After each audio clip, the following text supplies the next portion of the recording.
Kaixo, arratsaldeon guztioi. Arratsaldeko 6ak eta 2 diren honetan hasiera emango diogu maiatzeko osoko bilkurari.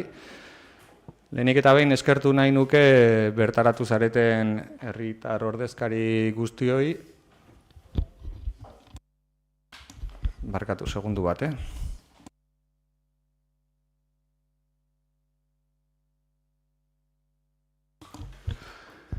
Eskertu nahiko nituzkela esan dut gerturatu zareten herritar ordezkari guztioi, baita hemen dauden udal teknikariei eta nola ez bai gerturatu zareten herritarrak eta baita streaming bitartez saio hau jarraitzeko saiakera egiten duzuten herritarrei ere. Aurreko ostiralean bidali zen gai zerrenda, eta gai zerrenda horren inguruan aldaketa batzuk jasotzea adostu genuen asteartean burututako bozeramaile batzordean, eta gaur goizean burutu dugu berriro beste bat, izan ere idatzi berriak sartu baitira. Eta hori horrela, gaitegian aldaketa batzuk egitea proposatzen da, eta badakizuenez, gaitegia onartu egin behar dugu aldaketak baldin badaude, udalbatza hasi aurretik. Honela, 13. puntuan jasota zegoen PS Alderdi Sozialistak erregistratutako Palestinari buruzko proposamena eta berau ordezkatuta izango da 13. puntuan Eusko Alderdi Jeltzaleak eta Alderdi Sozialistak erregistratutako 7.106 sarrera idatzia duen proposamenarekin eta puntu berdina jorratuko da Ahotsan hitzek erregistratutako 7.179 sarrera erregistroa zenbakia duen dokumentua.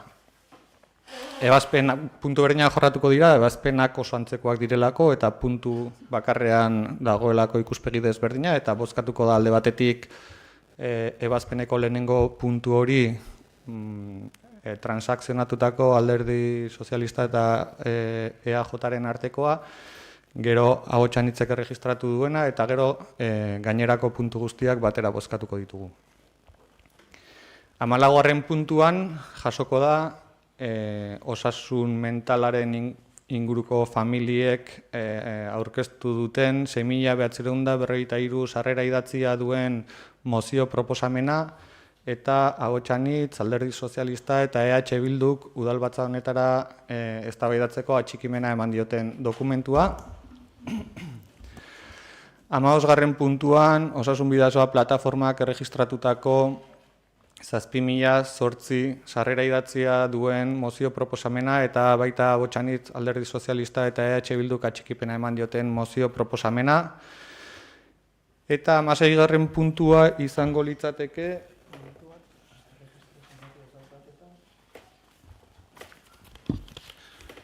EAJak gaur goizean erregistratu duen 7.271 sarrera erregistroa duen eta baitare eskualdeko osasungintzari buruzko mozioa, baldin eta espaldimada atzera botatzen. Bai, Igor, mila esker. Erretiratuko dugu mozioa, batez ere ezin dugulako eztabaidatu punto berean osasun bidasoarekin. Orduan gure agerraldian aipatuko ditugu hor barruan dauden gauzak, puntuak, eta erretiratzen dugu 16. puntua. Osongi, 15. puntuan eztabaidatuko da eskualdeko osasun zerbitzuari buruzko mozio proposamena eta udaltalde bakoitzak egingo du dagokion irakurketa. Hori honela, atzeratuko ditugu aurretik aurreikusita zeuden 14. eta 15. puntuak, 16. eta 17. puntu izatera pasako dira. Jasota idazkari jauna, bai, ongi badirotzu zue, gai zerrendari onarpena emango diogu, aldeko bozkak, onartuta, onera gerturatu zareten herritarrei norbaitek euskaraz ulertuko ez balu, badaude itzulpen zerbitzua jarraitzeko aukerako aparatu batzuk, ez dakit norbaitek behar badu, eskatu ditzala eta hortxe daude, bale? Hasiera emango diogu udalbatzari, gogoratuz herri eragileek aurkeztu dituzten bi mozioak eztabaidatuko ditugula martxoko aktaren onarpenaren ostean, naiz eta 14. eta 15. puntuak izan berez gai zerrendan ados. Beraz, hasiko gara lehenengo puntutik, 2025ko martxoaren 27ko aktaren irakurketa eta onarpena bidezkoa bada, ez dakit norbaitek zerbait esateko baduen. Onartzutzat emango dugu beraz. Eta jarraian pasako gara, Bidasoako psikiatria zerbitzuari dagokion mozioa, F Salud Mental Bidasoaren izenean, edo familiaz ulertzen dut izango dela, Mikel Martiarenak erregistratutako mozioa aurkeztuko du bera hemen dela, eta argitzeko udalbatzaren formatuan berak aurkeztuko duenez etendura bat egingo dugu, eta ondoren bere aurkezpenaren ostean udaltaldeek edukiko dugu bestetan bezala gaiari buruz jarduteko aukera. Beraz, Mikel, zurea da hitza, mesedez mikrofonua hartu eta zuk aurkeztu mozioa. Piztu behar da,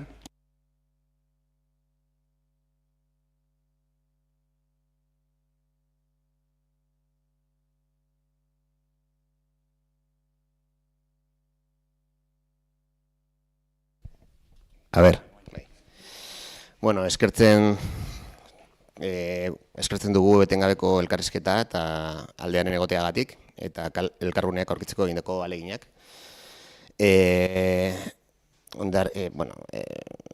Siempre hemos buscado el consenso respecto a esta situación que está con el servicio de psiquiatría infantil y bueno, hemos trasladado un texto que no da lugar a interpretaciones, pedimos lo que pedimos, que se restituya un servicio que hemos tenido hasta ahora, que se mejore en la medida de lo posible.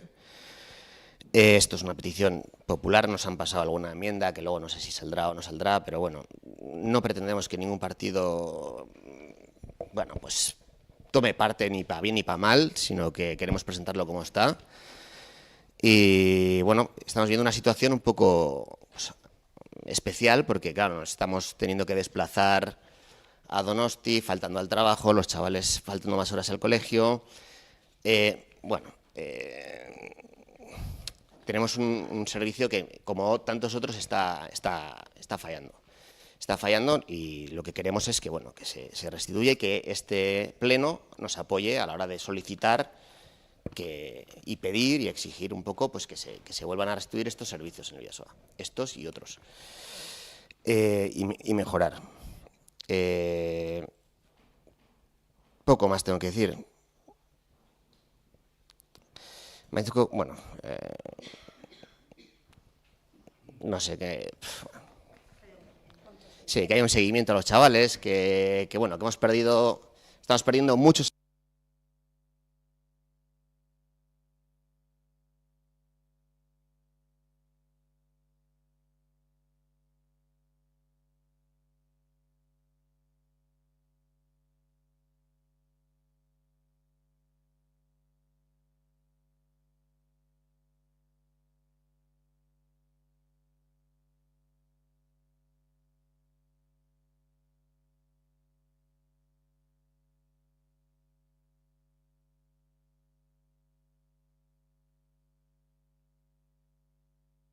Eskerrik asko, Mikel. Orain udaltaldei emango diegu berriro hitza eta udalbatzaren formatu ohikoan sartuko da berriro. Ahotsan hitzen izenean, Lupe, mesedez. Bai, arratsaldeon, lehenik eta behin zuen lana eskertu nahi dizuegu. Eskertu ere herritar guztion etxea den hontara zuen mozioa ekartzeagatik. Eta hain garrantzizkoa den gai hau eztabaidagai izateko aukera emateagatik. Azken urteotan osasun mentalarekin zerikusia duten gaixotasunen eragina areagotu eginda gure gizartean. Eta osasun zerbitzuek erronka handia dute egoera horri erantzuteko. Gaur egun eta etorkizunean, Osasun mentalarekin zerikusia duten gaixotasunak modu egokian hartatzea da osasun zerbitzuen erronka handienetako bat. Haurren psikiatria arloak Bidasoako eskualdean 600 paziente inguru hartatzen dituen zerbitzua da. Tamalez, zerbitzu honen beharra gero eta handiagoa izango dela badakigu. Eta egoera honen aurrean uste dugu kalitatezko zerbitzua bermatzeko, eskualdean zerbitzua indartzea beharrezkoa dela. Gure ustez, hori da gure adingabeei eta ondorioz haien familiei merezi duten kalitatezko eta hurbiltasunezko zerbitzua bermatzeko modu bakarra. Zerbitzua eskualdean mantentzea eta indartzea da bidea. Gure aldetik, maila instituzionalean herritarren interesak defendatzen jarraituko dugu. Zuen aldarrikapenak gureak egiten ditugularik. Adierazitako guztiagatik, gure bozka zuen mozioaren aldekoa izango da. Eskerrik asko. Eskerrik asko zuri, EAJaren izenean, Gonzalo. Bai, mi esker. Arratsalde on denekeri. Batez ere nahiko nuke azaldu pixkat nola dagoen egoera gaur egun. Ne ustez astelehenean izan zuten bilera bai bi alkateak, bai Irungo eta Hondarribikoa, eta bertan plazaratu zitzaien nola zegoen egoera gaur egun. Tamalez, otsaila bukaieran, psikiatria arloan zegoen medikoa jartu zuen, eta plaza hori kubritzeko nahiko lan daka Osakidetza gaur egun. Baina ez plaza hori bakarrik daude beste pilo bat ezin diela bete. Horren inguruan, Osakidetza ezin diot lanean ari dela hori betetzeko, baina ezin du bete. Ez dulako medikurik aurkitzen, ez dulako profesionalik aurkitzen.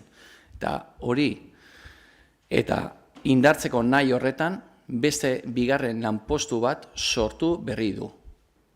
Beste bigarren lanpostu bat berri sortu du. Zertarako, bihartik aurrea, ekainetik aurrea, OPE bat abian jarriko da, profesional batzuk plaza hori betetzeko. Bertan, 24 pertsona aurkeztu dire. Eta inbarko da, OPE hori, eta OPE ondoren, beraiek aukeratu beharko dute bere lanpostua. Osakidetzak den egiten ari da horretarako. Ez da, zerbitzuak kendu Bidasoatik. Kubritzen denean plaza hori, ingo da bete.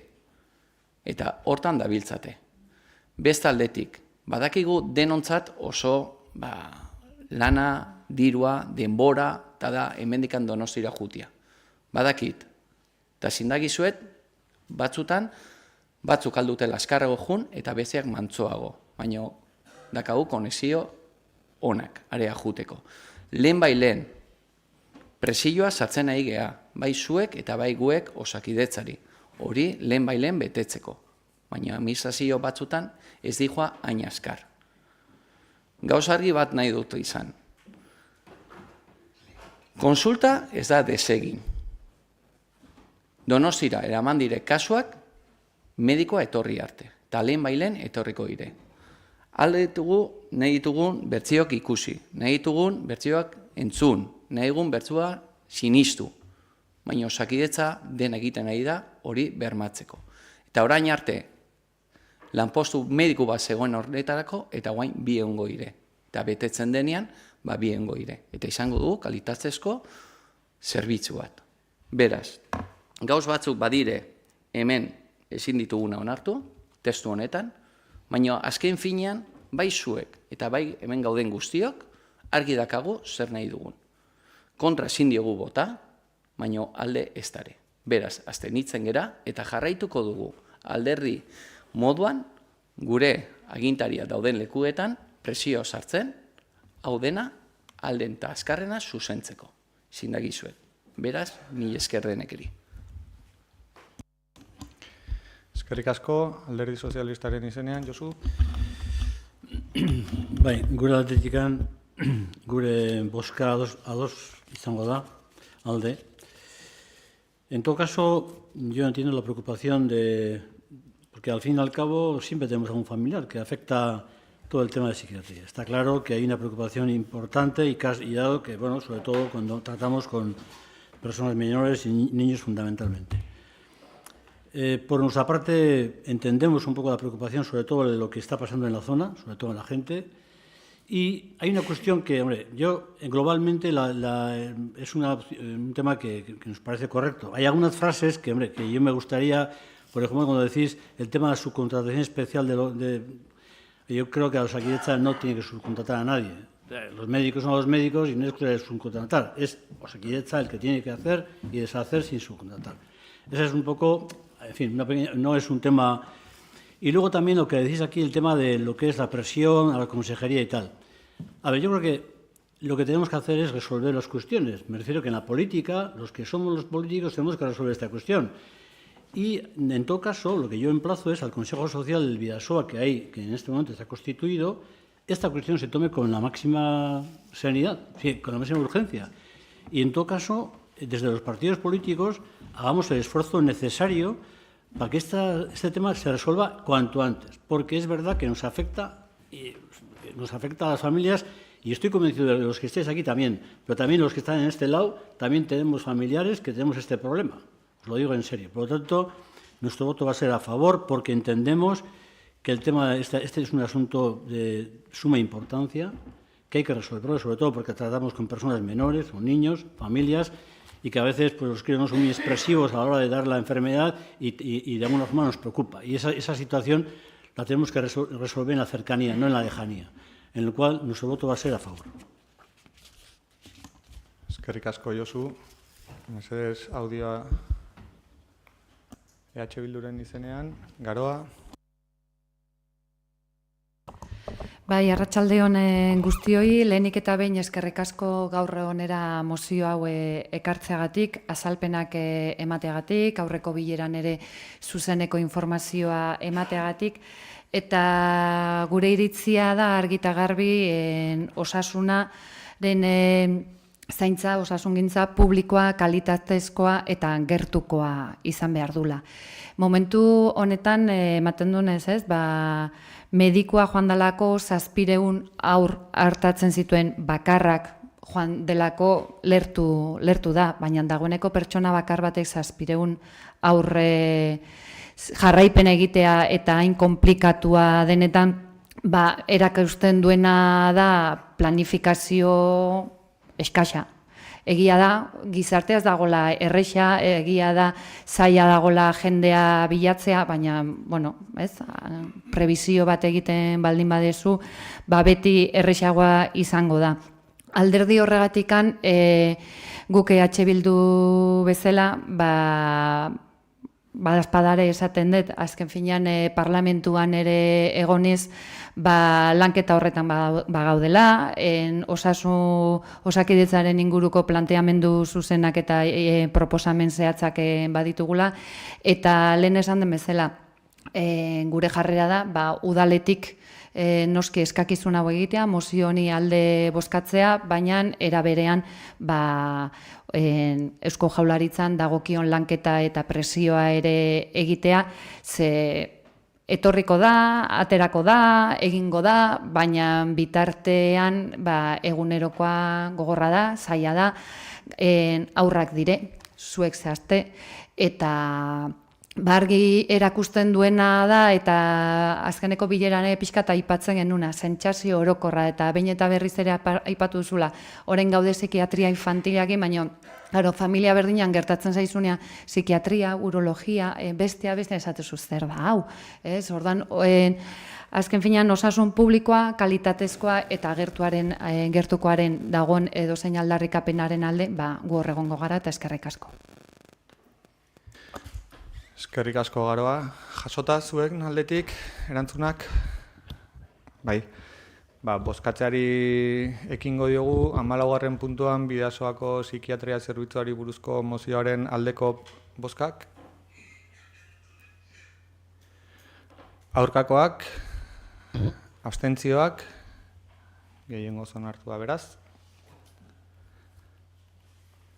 15. puntura pasako gara ondoren, Osasun Bidasoa plataformatik Bidasoa ospitalieko pediatriako larrialdien arreta berreskuratzeari buruzko mozioa Beraiek ere hemen dira, eta horregatik jorratuko dugu puntu honetan, eta hitzartzeko prestutasuna erakutsi dutenez, zuena da hitza, mesedez hartu mikrofonoa eta aurrera.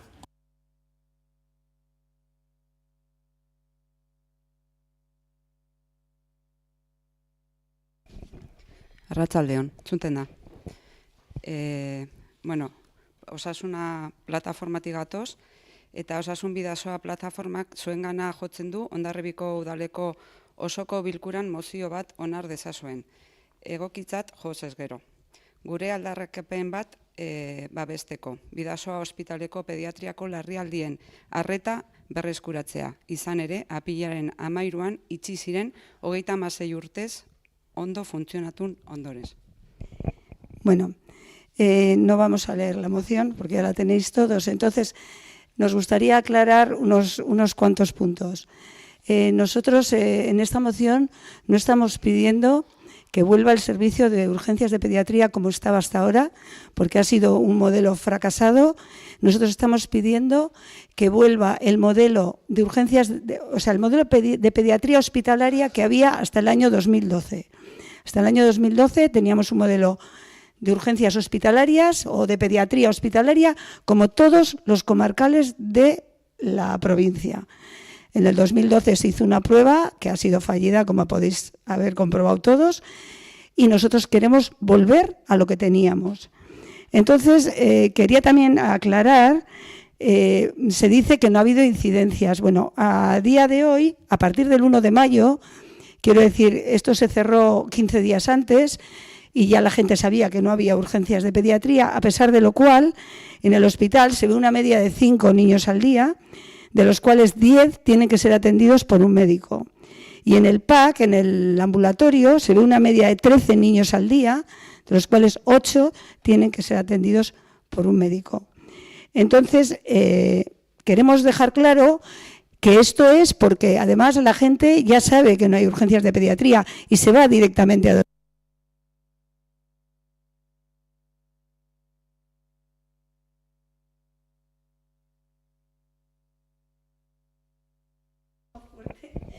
Bai. Esto está sucediendo también porque se han dejado de registrar los niños que van a la puerta de pediatría y a la puerta del hospital no se les atiende, no se le coge registro, no figuran en ningún sitio por orden de la dirección, con lo cual tampoco sabemos exactamente. Estos que he contado ahora son los que han sido atendidos. Son atendidos por una enfermera. Y si la enfermera ve que está el niño muy mal, lo pasa a un médico de adultos. Y esto quiero que quede claro aquí para todos, supone que si Donosti está cerca para nosotros, también está cerca para los médicos. A un médico que vive en la zona no le cuesta nada ir a trabajar a Donosti. Y que si le meten la pediatría a los médicos de adultos que no están acostumbrados,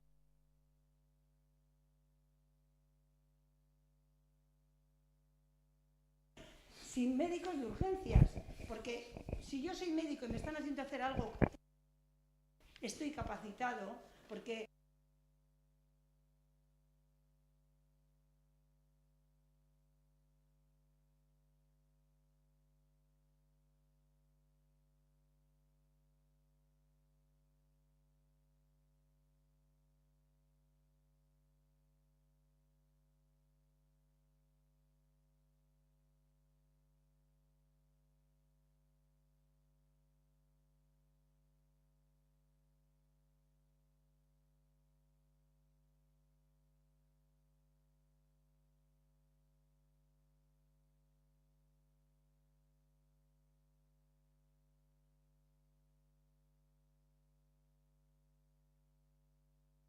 no se cogen los datos, con lo cual en la estadística anual va a salir 0 niños o 5 niños.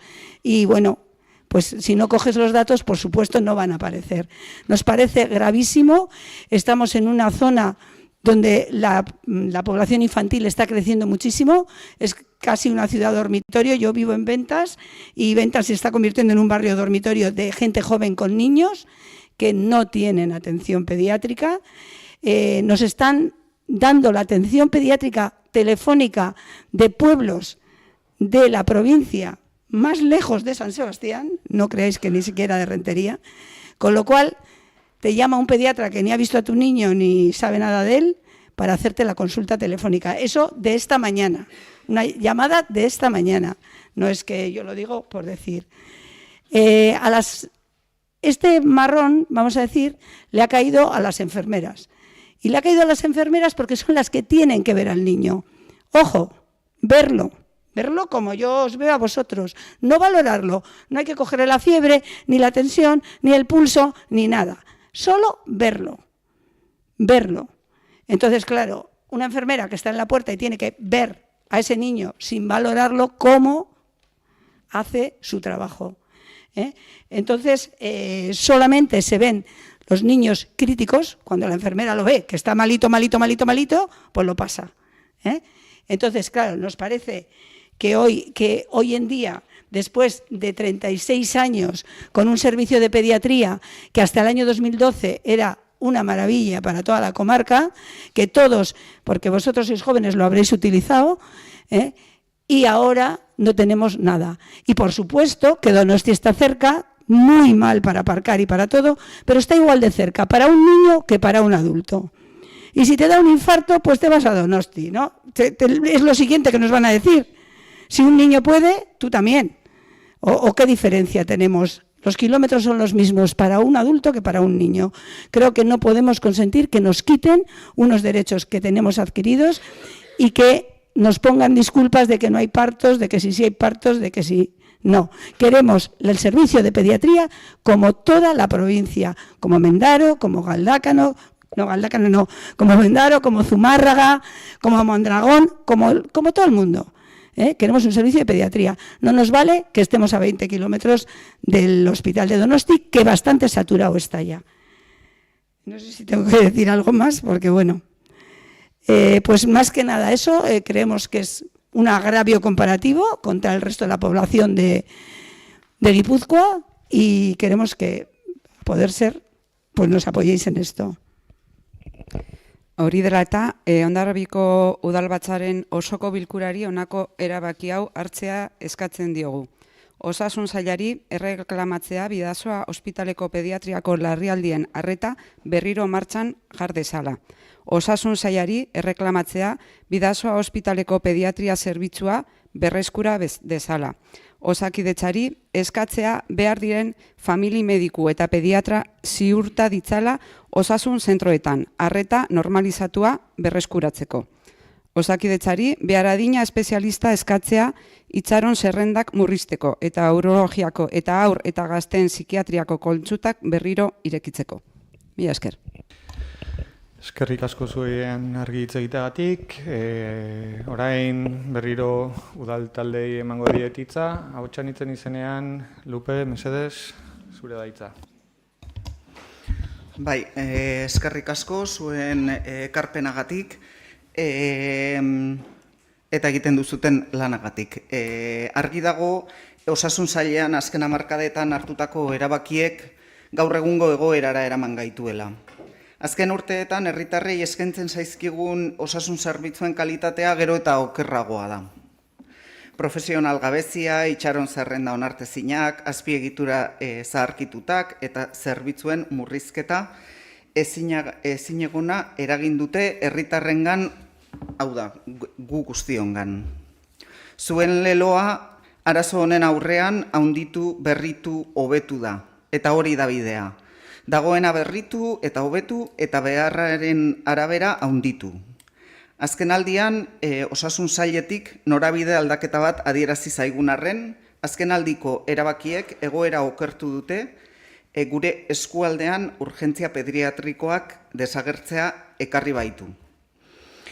Zuen aldarrikapenak gureak egiten ditugu eta mahai instituzionalean defendatuko ditugu. Beraz, gure bozka aldekoa izango da. Eskerrik asko. Eskerrik asko, EAJaren izenean, Gonzalo, zure da hitza. Mi esker, arratzaldeon berriz, tendekeri. Pues me toca hacer un poquito la defensa. Yo creo que muchas veces las críticas suelen servir para mejorar, pero también nos tenemos que dar cuenta que tenemos un servicio de salud pública que se puede mejorar muchísimo y seguirá mejorando, pero a nivel estatal es la mejor. Lo que no se puede decir es que no se han mejorado las listas de espera, que no se han mejorado las inversiones.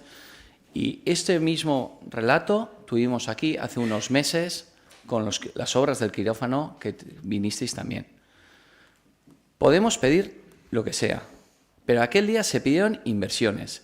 El Gobierno vasco va a destinar a Bidasoa 50 millones de euros para mejorar tanto los quirófanos, Oñaurre y el ambulatorio centro de Irún. Las listas van para abajo a nivel general. Hay problemas para cubrir las plazas. Todos sabemos, para sacar una plaza de médico, los MIR, los famosos MIR, lo que están costando salir adelante. Plaza que sale, plaza que se cubre. Plaza que sale, plaza que se cubre. Todos los MIR que se están licenciando en las universidades están trabajando. Lo que no podemos permitir es decir y ser muy alarmistas. Las alarmas y las críticas son buenas y hay que tratarlas donde hay que tratarlas. En el Consejo Social anterior, este tema de los pediatras no se trató. En el siguiente, que es ahora en junio, se va a tratar. Este cambio se debió. En aquella reunión, aquellas mociones que se presentaron en este ayuntamiento, se peleó con el consejero de Sanidad que todas las decisiones había que contar con los profesionales. Con los profesionales. Aquella vez, después de aquellas reuniones, se consultó con los profesionales.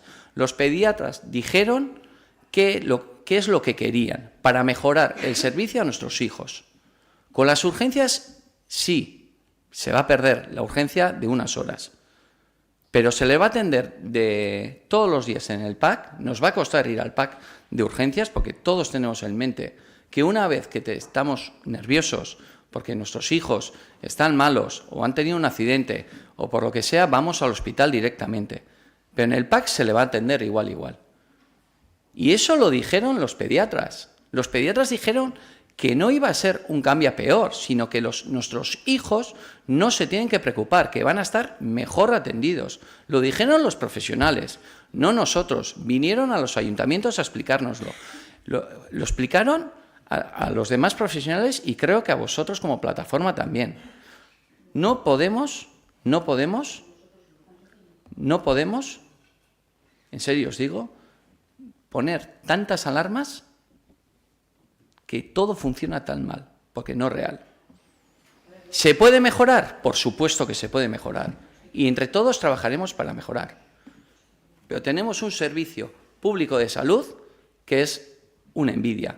Y se puede mejorar, siempre. Por lo tanto, ya que no se me va a dejar defender la moción alternativa, la voy a leer.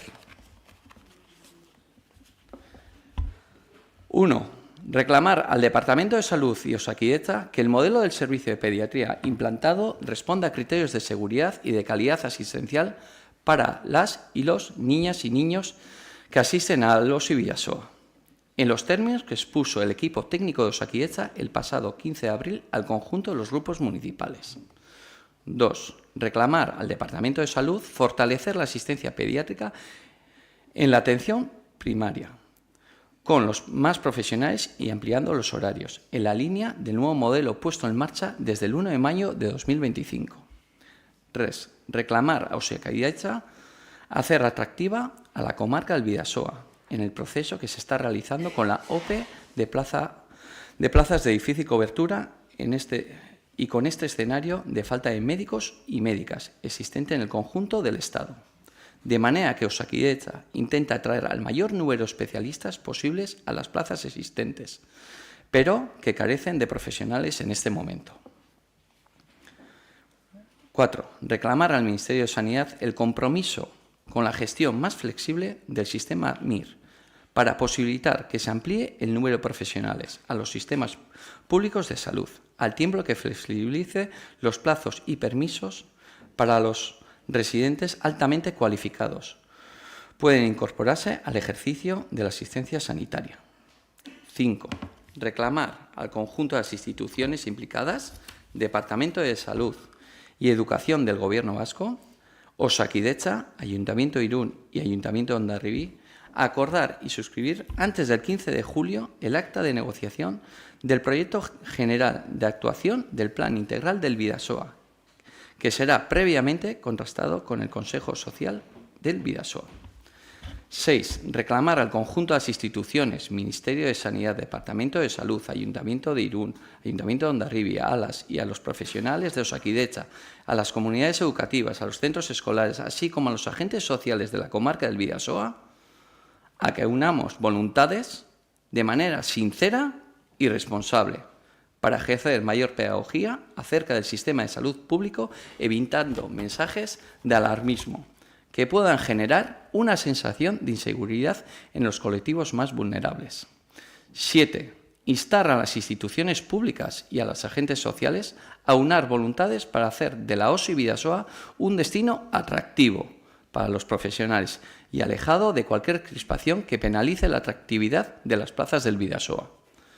8. Manifestar el compromiso de actuar de manera responsable, superando el uso de la salud como un arma arrojadiza y haciendo especial esfuerzo en la difusión de los principales prevención y promoción de la salud, aconsejados por el grupo de pediatras al que hemos tenido ocasión de escuchar, teniendo en cuenta las determinantes de salud que nos rodean en nuestro día a día y que dependen del conjunto de los agentes mencionados. Después del resto, el Grupo Nacionalista Vasco se va a abstener en esta votación. Mi esker, Igor.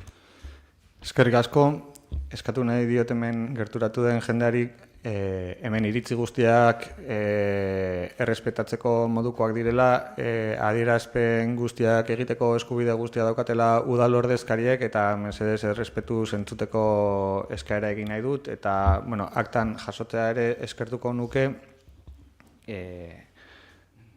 hemen ez dela utzi mozio bat aurkezten, ez da egia, hemen utzi da mozioa aurkezten, mozio irakurtzen, eta bozeramaile batzordean adostutako moduan egin dela, kasu honetan EAJaren adierazpena. Hurrengoa hitzartzen Alderdi Sozialista, ez duzu hitzik hartuko, ados, eta EH Bilduren izenean, Garoa, zurea da hitza. Bai, arratsaldeon berriro ere, nik berriz ere eskertu eta egia da. Hemen etorri zitzaizkigun Osakidetzako zuzendaritza kontatzen Bidasoaldean zegoen ezinegona, pediatrak eta las pediatras, zazpi emakume etorri zitzaizkigun esaten beraien egoera jasan ezina zela.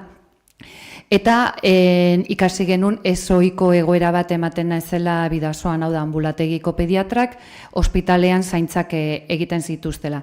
Eta behin eta berriz esaten ziguten hori ezoikoa zenez, pediatra horiek itzuli behar zirela ambulategietara. Eta ohikoena zela ospitaleetan pediatriarik ez edukitzea, guk ez genulako partorik eta erditze konturik. Gogoan dut eta berriz ere eskertuko dizuez, azken finean hemen beti gaude errelato kontuekin eta non jartzen dugun hasiera puntua. Eta gero zuek etorri zineten eta esan zen iguten argi eta garbi 2012 arte murrizketak egin arte ospitalean bazaudela 4 pediatra. Eta pediatra hoiek baztertu edo juntzirela kentzen eta orduan hasi zela ezoiko egoera hori. Nik propioki ere galdetu nien pediatra hoiei ea egia zen, beraiek bakarrikan ambulategian zerbitzua eman behar bazuten, beraien bajak gutxituko zirela eta benetan galdera zen ea pediatrak izango genitun. Galdera horreri erantzun ziguten baietz, baina beraien ordutegia daukate. Ez dute gero saldu diguten hori arratsaldeko 5 arte egongo direla, eta ez dugula arazorik edukiko, arazoak edukitzen ari gara, beraz, irakurketak ezberdinak izango dira, eta nahi baduzu alarmistak EAJak esaten duna, baina ni beste hitz bat jarriko dut, gezurrak esaten ari dire, eta paperean jarri den hori ez da egia bihurtzen. Beraz, Bidasoako eskualdean gainera aipatu genuen, pozik ginela, bide berri bat ematen zulako hasi ginela, kontseilu soziala entzutna izaten ari zela, azpiegituretan ere bide bat egiten ari zela, baina zein izan den sorpresa, urteetan aldarrikapen azpiegiturak izan baldin baziren, orain medikurik gabe gaudela eta zerbitzurik gabe gaudela, eta lehen aipatzen ziaten bezala, ez? Gernikan ematen dunez bere egunean ambulategi zoragarri eta eder bat egin zuten, baina itxita egon du da denbora guztian, ez dagolako medikurik. Ikusita horrelakoa gertatzen direla, ja alarmak sortzen dira noskiz, ez badago konpromesua zerbitzua ere 2012 aurretikan berregingo dela eta berrizek ere gaude errelato puntuetara eta bakoitza zer egin nahi duen. Beraz, pediatriaren ezoiko egoera bat konpondu dela esan dezakegu, pediatrek orain ez dutelako zaintza hori egin behar ospitalean, baina ospitalean ez daukagu pediatrarik. Orduan, 100.000 biztanleko eskualde bat bagera, beharrak argi daude, eta gainera, lehen esan dugun bezala, eta argi dago psikiatria infantila, orain pediatria, urologia, bestea, pilatzen ari dira, eta normala da, larun batean ere, manifarako deialdia egina egotea, Bidasoako eskualdeak behar duelako benetazko osasun publiko, kalitatezkoa eta gertukoa. Ondorioz gure bozka aldekoa izango da. Eskerrik asko. Eskerrik asko zuri. 15. puntuaren eztabaida izan dugu eta ongi badiritzozue Osasun Bidasoa plataformak Bidasoa ospitaleko pediatria larrialdien arreta berreskuratzari buruzko mozioaren bozketara pasako gara. Aldeko bozkak, aurkakoak, abstentzioak, gehiengoz onartua beraz. Helduko diogu gai zerrendako bigarren puntuari orain, 2025ko lehenengo hiruhilekoaren hiruhileko informazioaren berri ematea da, ordaintzeko bataz besteko epea, merkataritza operazioetan dagoen berankortasuna eta aurrekontuaren exekuzioari dagokiona. Urteko kontuen informazioa hiruhilero ematen da bai foru aldundiari eta baita udalbatzari ere, eta bertan aurrekontuen egonkortasuna eta finantza iraunkortasunari dagokion informazioa izaten da. Honela, merkataritza operazioetan bataz besteko ordaintzeko epea eta berankortasunari buruzko informazioari ere eman behar dugu hiruhilero. Honela, 2025ko lehenengo hiruhilekoari dagokionean, Hondarribiko udala, Hondarribia Lantzen eta Arma Plaza Fundazioak ia 3 milioi euro terdiko ordainketak egin ditu eta bataz besteko ordainketa 12,29 egunekoa izan da. Bestalde batetik, aurrekontuaren exekuzioari buruzko informazioa ematerako garaian, aipatu nahi nuke, martxoaren 31 arte, jasotako ekarpenak edo dirubilketa likidoa 4.375.000 eurotik gorakoa izan dela, eta gauzatutako gastuak edo ordainketa likidoa 4.270.000 eurotik gorakoa. Teknikarian txostenetan jaso dituzute xehetasun guztiak eta honekin beraz hiruhilekoaren informazioa edo berri ematea burutzen dugu. Ez dakit norbaitek azalpen gehiagorik behar duen. Nik bai aipatuko dut, esan dudala 2025ko lehenengo hiruhileko ordainketen berankortasunari dagokionean ia 3 milioi euro terdiko ordainketa egin direla eta gauzatutako gastuak aipatu danean exekuzioari dagokionean 4 milioi euro terdi ia aipatu dudala eta hor badagola ia milioi bateko diferentzia eta horren justifikazioa da berankortasunari dagokionean 2025an sartutako fakturak bakarrik kontutan hartzen direla eta gastuaren exekuzioari dagokionean 2024ko abenduan jasotako fakturak ere bertan jasotzen direla eta kopuru horren diferentzia hortikan ulertzen da. Denak ulertuta edo? Bigarren puntuaren berri ematea egin da. Pasako gara. Pertsonal saileko hiru puntu ditugu, oso antzekoak direnak, eta ongi iruditzen zaizue berri ematea da baita ere, eta 3., 4. eta 5. puntuen informazioa elkarrekin emango dut. 3 puntu hauetan, hautaketa prozesuetako oinarriak onartzeari dagokion berri emateak dira, eta testu inguru bat egitearren, Hondarribiko udalean urte luzeetako langilegoaren egoerari hobekuntzan nabarmen bat emateko asmoz lanean dihardugu, aspaldi adierazten dugun bezala, eta honela lanpostu kopuru handitzea eta langilegoaren aldi baterakatasun egoera nabarmen murrizteko neurriak hartzen ari gara. Erronka ez da makala, izan ere egonkortze prozesuetatik ia 40 langileren egoera egonkortu egin dela aipatu izan dugun bezala, 140ko aldi baterakotasun tasan geratu gara egonkortze prozesu hori burutu ostean. Hau da gutxi gorabehera, hemen osasun langileak eta hezkuntzakoak ere egongo dira gutxi gorabehera egonkortze prozesuak burutu aurretik osasungintzan eta hezkuntzan zegoen aldi baterakotasun tasan geratu gara guk egonkortze prozesua egin ostean.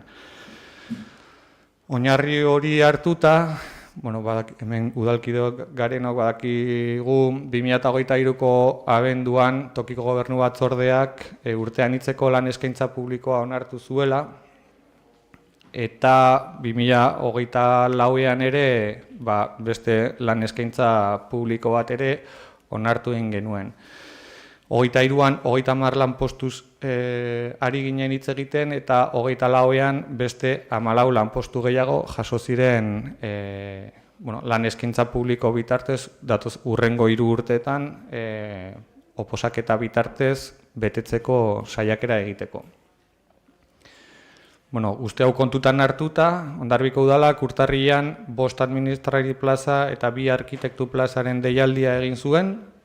Martxoan 5 udaltzain plazaren deialdia ere kaleratu du eta urte honetan zehar aurretik adierazitako plangintzari jarraituz beste deialdi batzuk ere egikaritu nahi dugu. Gaurkoan ematen dugun berri 3 prozesu gehiago dira eta langile ordezkariekin oinarriak adostu ostean tokiko gobernu batzordeak begionez ikusi zuen deialdi hauek burutzeari. Eta deialdi hauek dire alde batetik 4 administrari gehiago konkurtso oposizio bitartez eta txanda irikian deialdia egitea, hala nola estatistikakoa, idazkaritzakoa, kontratazio sailekoa eta baita gizarte zerbitzutakoa ere, eta gero beste 2 prozedura administrazio orokorreko teknikariei dagokionean. Plaza bat bakoitzean eta kasu honetan 2 prozesu desberdin egin dira, alde batetik bata kontratazio saileko arduradunarena eta bestea hiringintzako administrazio orokorreko teknikariena, beraien oinarriak oso desberdinak zirelako eta 2 prozesu desberdinetan egitea erabaki baita. Prozedura hauek jada Gipuzkoako boletina ofizialean publikatuta daudela ere jakinarazteko baliatzen dut, eta azken urratsa izango da estatuko aldizkarian publikatzea, eta behin estatuko aldizkarian publikatzetik izen emate epea zabalduko da, eta gero ja prozedura guztia martxan jarriko da. Badakit estatuko aldizkarira ere bidali dela, baina oraindik gaurko egunez ez dago publikatuta, baina aurki izango dira deialdi hauek indarrean. Beraz, azalpen honekin 3., 4. eta 5. puntuko berri emateak egiten dira, eta ez dakit norbaitek zerbait galdetu nahi duen edo baloraziorik egin nahi duen. Bai, Kalixa, zurea da hitza. Bai, eskerrik asko, alkate jauna. Arratsalde on guztioi. Ondo azaldu duzu zer den.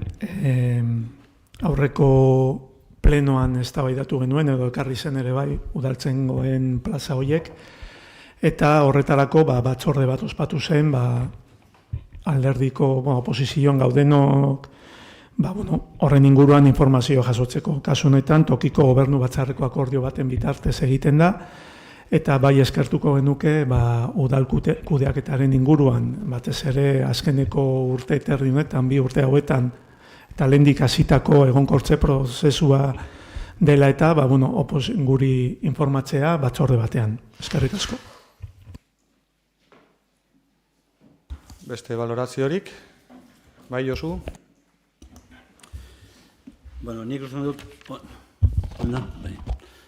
Moni berriz, behin eta beti, aipatzen dut, eta esaten dut, personal gaiak oso garrantzitsua dire, azken finean udaletxe baten funtzionamentuan inguruan beharrezkoa dire, pero en todo caso, ya me hubiera gustado que antes de traer a pleno estas propuestas que pueden ser, que me parece muy bien porque son sustituciones, hubiéramos tenido información en alguna comisión de personal, en el cual de alguna forma se expusieran, pues dentro de lo que son las estrategias de mejora del ayuntamiento, del funcionamiento, me parecen correctas, porque al fin y al cabo el funcionamiento es fundamental para un buen servicio, pues estas cuestiones, antes de traer al pleno, se informen en comisión y lo podamos discutir, porque este tema es un asunto que de alguna forma lees, por ejemplo, en la comisión de gobierno, pero bueno, lo lees, pero bueno, no hay un debate en el sentido de la comisión de personal. Y tengo que decirte que llevamos bastante tiempo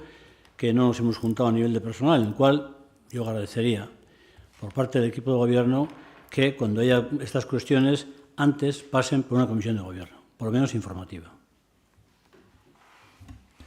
Bai, Etxe Bilduren izenean. Argipen batzuk egin behar ditut egindako valorazioen inguruan, esan dut plangintza baten oinarrian daudela deialdi hauek, 3 urterako plangintza onartu zen, konpartitu zen, ze lanpostu atera beharra zeuden oposaketa deialdi bitartez, uste dut udalbatzan bertan batzordean ere hitz egindako gaia dela, gu plangintza horren baitan ari gara egiten ari garen deialdiak. Beste alde batetik, sustituzioak ez dira plazak betetzeko oposaketa lehiaketak. Ez dira sustituzioak, Josuzuk esan duzun bezala, baizik oposaketa konkurtsoak dira plazak betetzeko udaletxe honetan, eta eskumena daukan organua tokiko gobernu batzordea da, eta horregatik tokiko gobernu batzordetik pasatu behar da deialdi hauek publikatu aurretik. Baina berriro ere diot, hau plangintza baten oinarrian dagoela, datozen urteetan hainbat deialdi egin beharrean aurkitzen gara. Lehen aipatu dut 23an egintzela lan eskaintza publiko bat, 30 plazakoa, 25 txanda irekian eta beste 5 barne promozio bitartez ez banago oker, eta 24ko deialdian izan ziren 14, 6 txanda irekian eta 8 barne promozio bitartez egitekoak, eta horiek 3 urteko epean gauzatzen joan behar dira, eta nik uste dut informazio hori partekatuta dagola, denok badakigula, eta horren baitan deialdiak banan egiten joan behar gara modu gradual batean, eta ez dut ulertzen esatea informazio hori ez dagola, ez dela partekatu, alde batetik bai batzordean hitz egin da dagolako, udalbatzan ere planifikazio hori hitz egin delako, tokiko gobernu batzordearen aktak bidali egiten zaizkizuelako, eta uste dut informazio guzti hori badagoela, eta aldian aldiro egiten diren deialdi horien berri badaukazuela.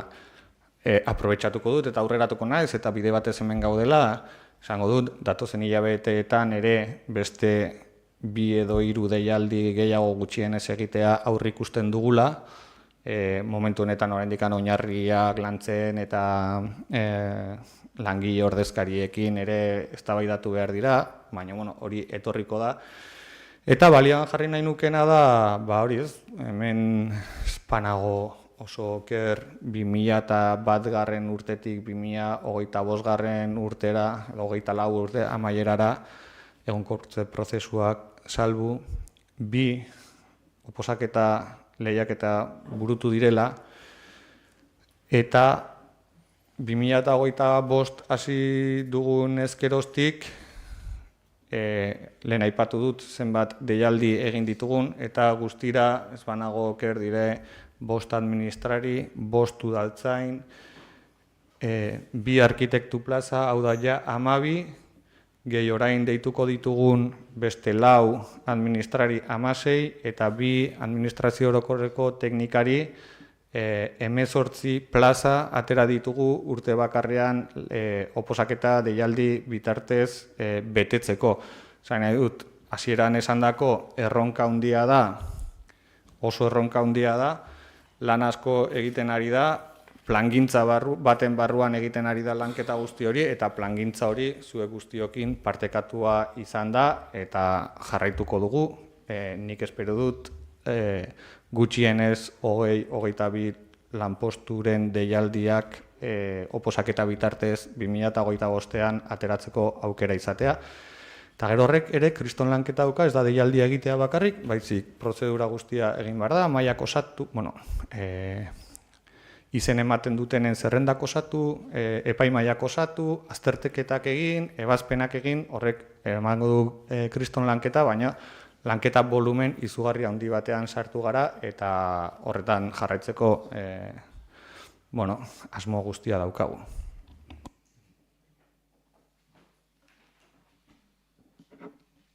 Bai, Josu? Igor, me parece muy bien.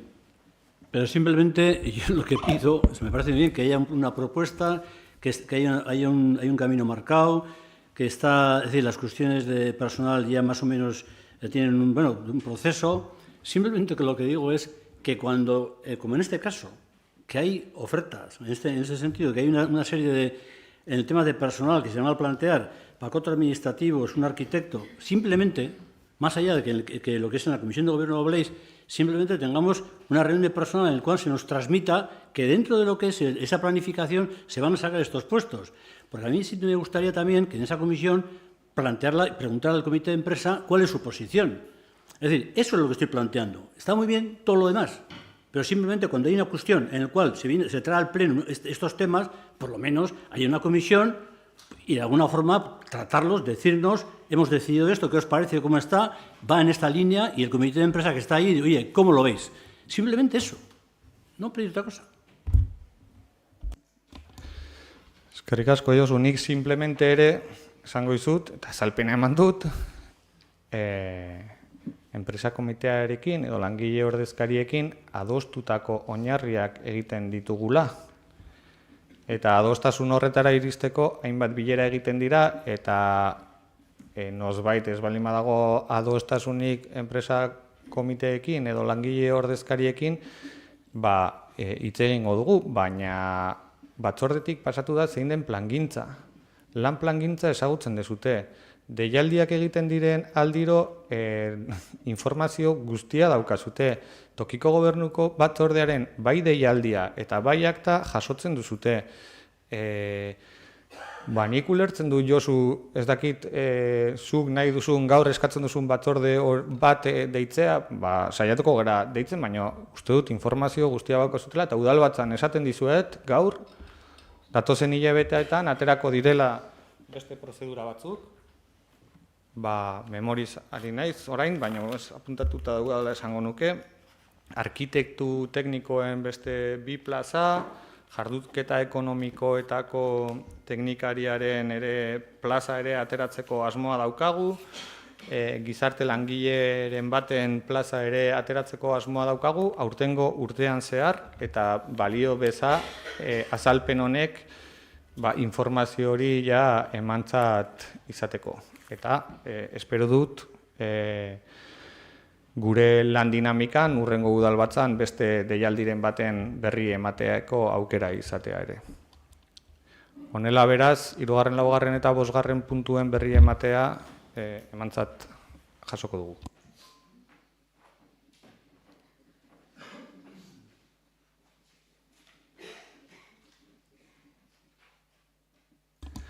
Pasako gara 6. puntura, partiden arteko transferentziaren ondorioz kredituak aldatzeko proposamenari dagokiona da. Abenduan onartu genuen 2025erako aurrekontu orokorra, eta ildo honetatik aipatu genuen aurrekontu hori errealitateari ahalik eta gehien irudikatuko zitzaion irudi bat izatea nahi genuela, eta horretarako neurriak hartzen ari ginela modu gradual batean.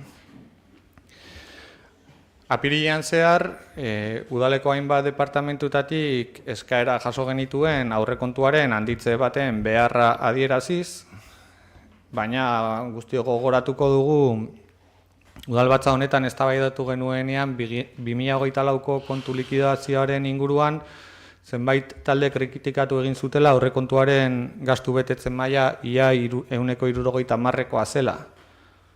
Bueno, naiz eta azken urteetan betetzen maila hori 150% ingurutik asko egin duen gora, hala eta guztiz ere, hemen kritika ugari entzun genituen. Egoera honetan eta eztabaida horretan jasotakoetatik lanean aritu naiz ogasun sailarekin batera. Alde batetik aurrekontuen betetzen mailaren araberako azterketa bat eginez, bestetik gastuei aurre egiteko ditugun barne baliabideei begiratuz ere. Alde batetik zenbat langile ditugun, beste alde batetik kontrataziorako daukagun plangintza adibidez, eta azkenik ere aztertu behar izan dugu foru arauak dioena aurrekontuen aldatzeari buruz.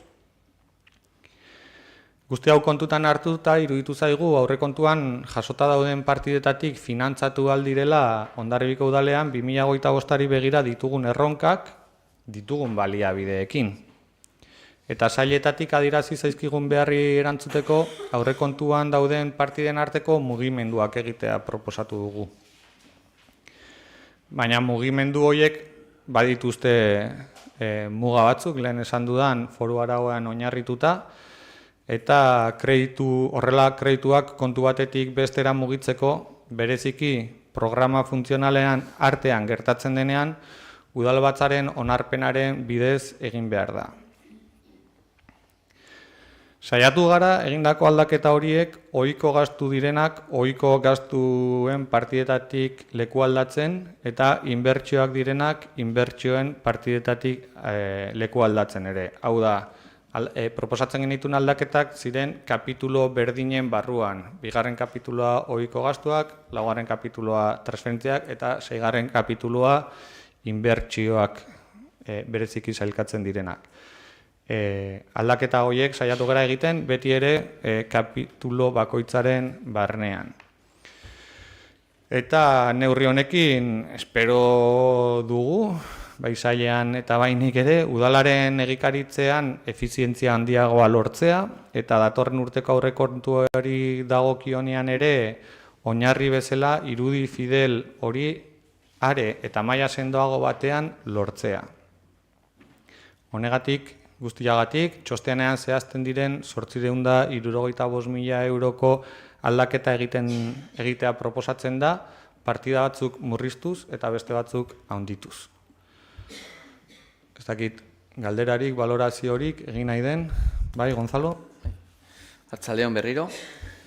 Ondo iruditzen zaigu, batez ere aldaketa hau proposatzea, baina ezin duguna onartu da deus esan gabe egitea.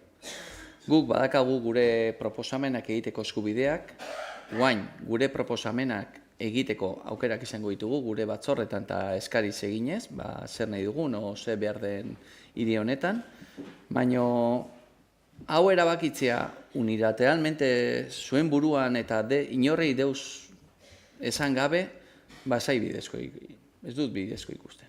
Batez ere urtetan ibili gera modu batean, zuen politikak onartzeko dire, baina aldaketak egiten baldin badire ohitura batzuetan gutxienez esan. Begira, aurten nahi dugu, hola egin. Ez dugu kreditu aldaketa betiko moduan egingo ditugu partidak aldatzen, ere azkenean dela arpegileo aurrekontua makilatzea, baina hortikan aurrera gutxienez esan. Aipatu, egingo dugu, hola, bauzute proposamenak, egingo ditugu proposamen hauek. Eta proposamen horiek guk iritsiko gara batzordera, ingo ditugu gure proposamenak, eta zuek onartuko duzute, orain arte zuzute aleik ere onartu guriak, baina hor jarraituko dugu, gure burrukan, baina gutxienez, gure hitza edo gure bolontatea o zer nahi dugun guri hiriarentzat jendeak ikusi dezan. Hori bakarrikan eskatzen dut. Nahi zu sistema aldatu? Sistema aldatu, ez dago arazoikan. Hortako zaude hor. Baina gutxienez aldatzen baldin baduzu gutxienez aipatu guri edo kontatu nola egin behar den, jokabide guztia. Eta hori nola ez dugu ondo ikusi nola egin den, kontra egingo dugu. Eskerrik asko, Igor. Besterik? Josu?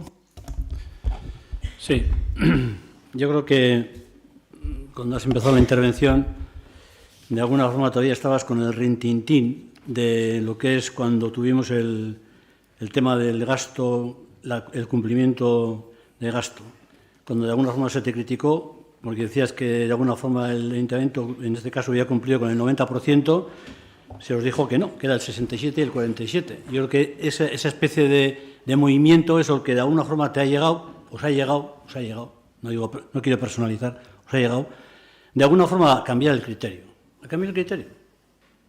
En el sentido de que, de alguna forma, pues no se os pueda criticar, en el sentido de que, bueno, pues no hemos aumentado y al final no me puedas decir, oye, no se ha gastado lo suficiente.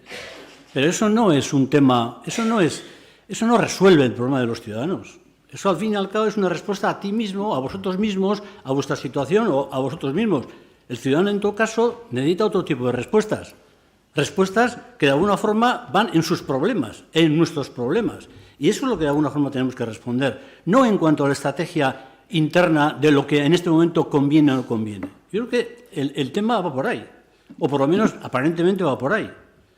Y en eso, cuando de alguna forma nos encontramos en la Comisión de Gobierno, la gran sorpresa que nos encontramos, por lo menos por mi parte, es que se me plantea una especie de 865.000 en partidas, en el cual se dice no, es lo que hay. No se pueda plantear por parte del resto de las fuerzas políticas, en este caso por el Partido Socialista, las cuestiones que de alguna forma quedan patentes cuando aprobamos los presupuestos, porque quedaron partidas pendientes, como es pues todo lo que es relacionado al tema de la telefonía en Hondarribia, etcétera, etcétera.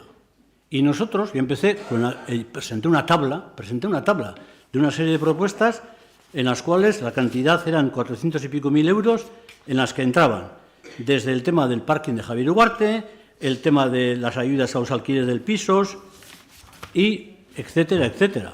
Entonces, me encontré con esa situación, pero no te preocupes. El próximo mes de junio, pues efectivamente lo voy a plantear. Porque yo creo que esta forma de hacer las cosas no es... Porque, claro, si tú durante todos los años has tenido una forma de actuar, o incluso vosotros en la oposición, presentábamos unas modificaciones de crédito que parecían a veces un presupuesto. Entonces, de repente, de la noche a la mañana, se plantea este tema, la fórmula, hombre, no me parece procedente, en lo cual yo os lo dije. O sea, porque lo dije en el sentido de que iba a votar en contra de esta posición porque me parecía una especie de alteración de las reglas de juego que hasta este momento lo estamos realizando. Entonces, simplemente esa regla de juego, pues bueno, no sé si hay que avisarlo o no, hacerlas es una alteración, en lo cual yo lo siento, pero creo que no, porque todavía, es decir, una cosa es decir, hay cuestiones que quedan pendientes todavía y que de alguna forma hay que resolverlos. Entonces, bueno, ya que en aquel momento no lo pude presentar porque de alguna forma no estaba en comisión, pues bueno, el mes de junio lo presentaremos y ya veremos a ver lo que pasa. Pero desde luego creo que el funcionamiento que hasta ahora, claro, habiendo además, cuando se hace la liquidación, teniendo un resultado de presupuestario de 6.900.000 y un remanente de tesorería de 58 millones. Es así. Entonces, ante esta situación, lo que en ese momento tocaba era lo que era la modificación de créditos como siempre se ha hecho. Bueno, no. Parece que esta vez es partida por partida. ¿Para qué? Para que de alguna forma no tengamos un problema de decir, oye, no hemos cumplido en el tema de gasto. Es decir, no vamos a aumentar el tema de gasto porque si no, no lo puedo cumplir. Oye, si el ayuntamiento no tiene capacidad para hacer todo el tema de gasto, pues hombre, es su problema. Pero los ciudadanos tampoco pueden esperar a que cuestiones, por ejemplo, de ayudas sociales, pues estén paralizadas. Y esa es la cuestión. En lo cual, yo, este sistema y este procedimiento que os habéis impuesto, no estoy de acuerdo. En lo cual, voy a votar en contra. Mercedes, itzaliko duzu mikroa eta eskerrik asko, ez dakite Bilduren izenean, Garoa. Bai, arratsaldeon. Bueno, argi gelditu dena da kudeatzeko, gestionatzeko eredu berri bat dela gaur ekartzen duguna, ohiturak aldatzekoa eta baita ere diru kontuetan. Pixka bat aipatzetikan 2025ko aurrekontuak izan ziren, ez? Hondarribiko udalak historian izandako altuenak, 29 milioien bueltan, baina nale ere, sail ezberdinetan gelditu ginen proiektu pila bat sartu gabe, eta horri ibili ginen kuadratu nahian genitun beharrak zagoen diruarekin. Seinalea, atzeratutako lan asko dagola herri honetan egiteko. Orduan, zer da ikusitakoa? Gero, Igorrek aipatu duen bezala, kontratazioan zaitasunak daudelako, edo uste dut txostena irakurri eta adibidez ikusten delako, ez? Autobusa badakigulako azkenean, oraindik ez dagoela martxan eta autobusarentzat gordetako diruak, ez ditugu ibiliko oraindikan autobusa martxan jarri artean. Ordan, hor badaude diru batzuk, ez direnak ibiliko. Ordan esate duzu, nondik hartzen duzu dirua?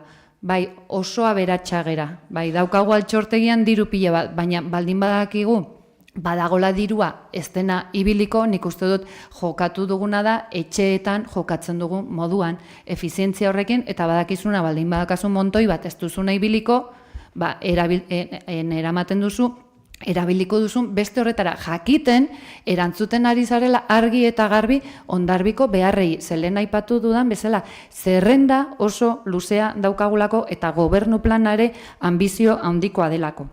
Orduan, aldaketa baten aurrean gaude, aipatzen ari garena da efizienteagoak izatea, saneatzekoana, niri egia esan, eta hola zaitezut, eta bere momentuan ere aipatu nun. Kritikatzea den 58, den 60, 70, nik uste dut norbera bere kontzientzia lasai daukala, eta jakitea herritarren dirua ibiltzen ari garela behar denerako. Eta gelditzea hor dirua ibili gabe hartzeko altxorteiak da, gero ez daukain jongo zentzurik.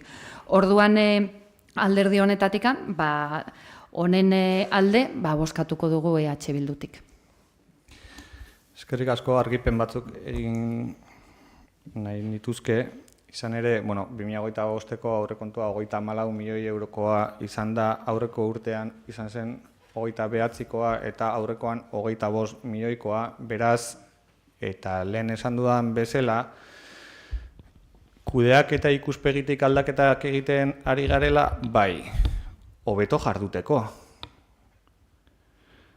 Eta herriaren beharrak aurrekontuen debatean eztabaidatzen dira eta aurrekontuen debate horretatik ateratzen diren partidak dira normalean izan beharko luketenak urte guztian zehar betetzekoak. Eta horrela herritarrek ere ikusten dute urte hasieratik eta garbi daukate udalak edukiko dituen baliabideak zertan eta nola erabiliko dituen. Eta hori gardentasun kontu bat da, hori gobernu honaren jarduketa bat da, eta horretan ari gara hobetzen modu nabarmenean. Eta horretarako ezinbestean aldaketak egin behar dira. Eta Gonzalok esan duen bezala aldaketak ongira begirako aldaketak dira. Adierazi behartzen lehenagotik aldaketa hori edo batzordean adierazi behartzen eta eman behartzen azalpen guztia? Hombre, nik uste dut behin eta berriro aipatu izan dudala, udalkudeaketan aldaketak egin behar zirela efizientzia ikuspegi batetik asko genuela hobetzeko iruditzen zitzaigulako. Eta horretan ari gara, ezin da egun batetik bestera dena goitik bera aldatu, baizik gradualki aldatzen joan behar gera.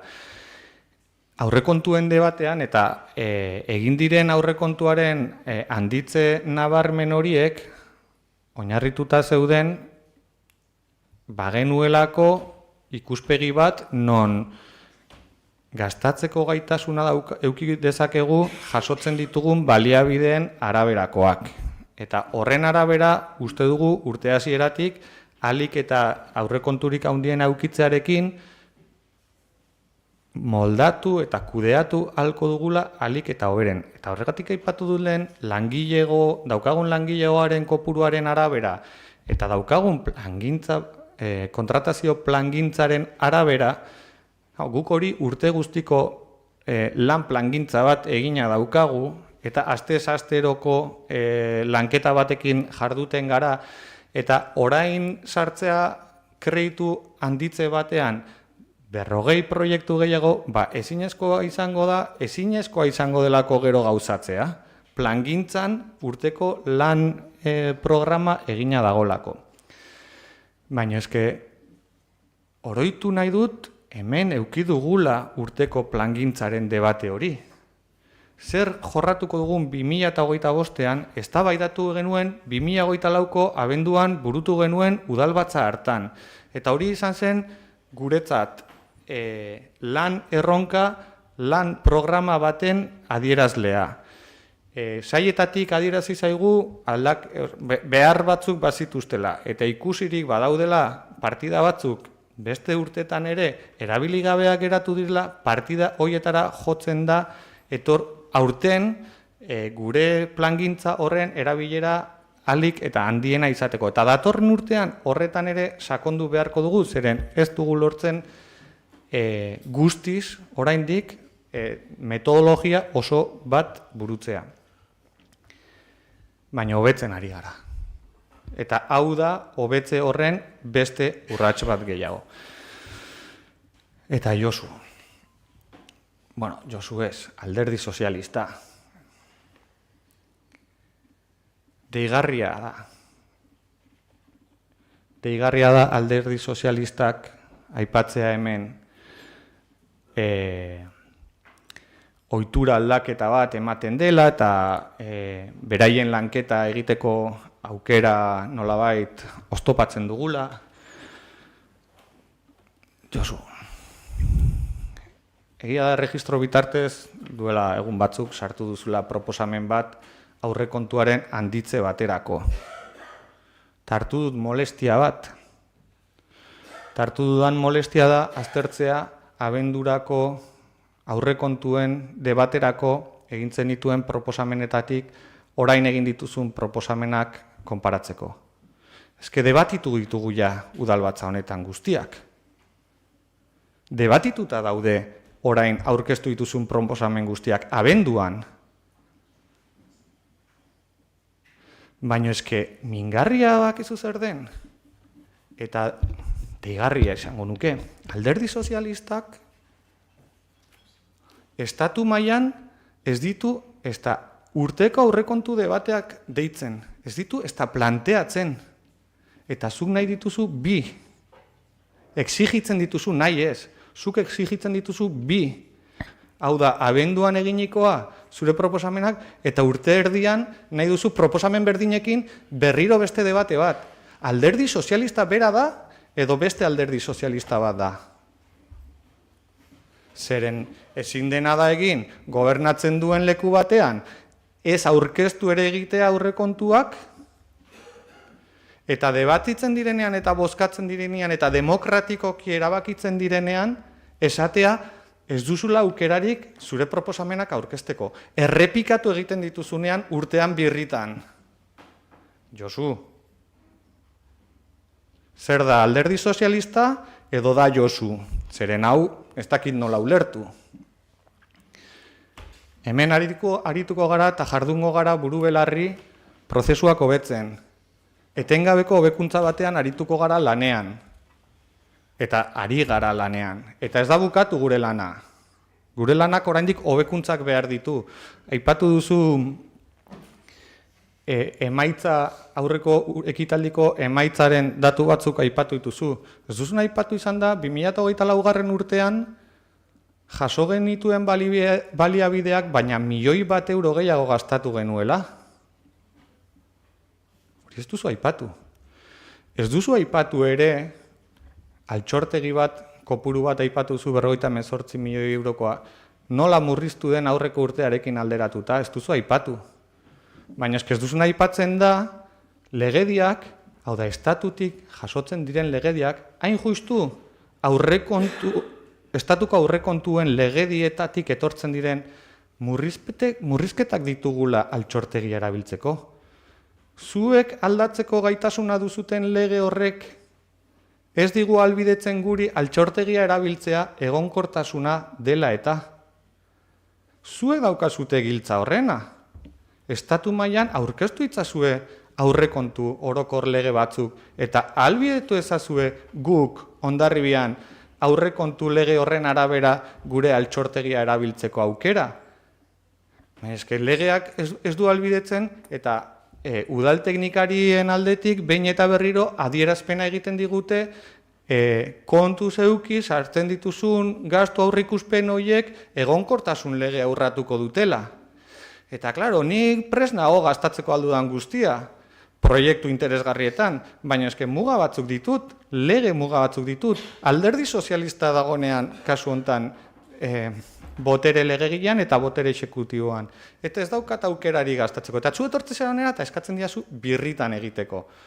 Bueno, Josu, uste dut zintzotasunez jokatu eskero edo aldatzen dituzute legeak, edo egiten duzu proposamena eta debatitzen da behin, eta egiten duzu lana, eta proposamen berriak baldin badituzu, proposamenak aurkezteko aukera badago noski, baina kontutan eduki behar ditugun moga guztiak ere.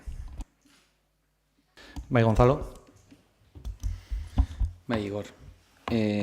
Bakarrikan eskatzen dugu modu berri honetan, aurrekontuak eta aurrekontu aldaketako hoietan nola jorratuz, gutxienez, ze aukerak hau oposizioak proposamenak egiteko. Nola egin? Esan, sartu registrotikan batzorde baino lehen, deialdia aukerak hauek daude eta aldaketak hauek nahi dituzue. Esan nola egin eta hola badakigu nola jokatu. Gaia da, esan dizu eta hasieran, iruditzen zait, ondo, zu argi esan duzu, zuen politika dire, gauzak nahi zen ditula aldatzen dituzu. Baina aldatzeko orduan, ere gure boskak behar dire gauza askotarako. Eta gutxienez gurekin kontatu algea, ados edo kontran egon. Baina, ni ustez, hola kredito aldaketa batzuk egiteko, aukera, planteatu eskero batzorde batean, esan, eta zuek izango zute aukera zuen proposamenak holak egiteko.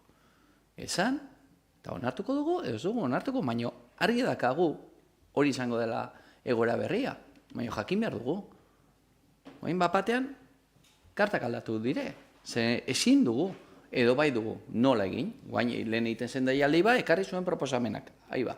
Eta egiten dituzute aukeratu, haue bai, hauek ez, aleik ere. Listo? Esan nola egin, eta hola ez gaude hola jartzen pleno batean. Eta listo, hori eskertzen dizuet, deus gehiago, eskerrik asko. Bai, eskerrik asko zuri. Bai, Josu? Igor, de momento eres el alcalde de Hondarribia. Hablando, me ha parecido que estabas en el Parlamento. O sea, te has puesto en el Parlamento y has dicho, oye, que hace falta presupuestos del gobierno del Estado. A mí no me digas. ¿Qué estás, en el Parlamento diciéndoselo en este caso, a Pedro Sánchez? Perdona. Entonces, tú eres el alcalde. Pero bueno, me ha parecido en un momento que estabas en el Parlamento pidiéndole a Pedro Sánchez, oiga, que ya está bien, queremos el presupuesto, pero yo ahí no voy a entrar. Eso no voy a entrar. Es que, no sé, es que parece que de repente tú subes y entras ya en el Parlamento. Estamos hablando de Hondarribia. Estamos hablando de los presupuestos y del dinero nuestro. No en el Parlamento. Perdona, sí, me ha dado la sensación, tal y como te has expresado. A ver, aquí la cuestión, dices el tema del gasto.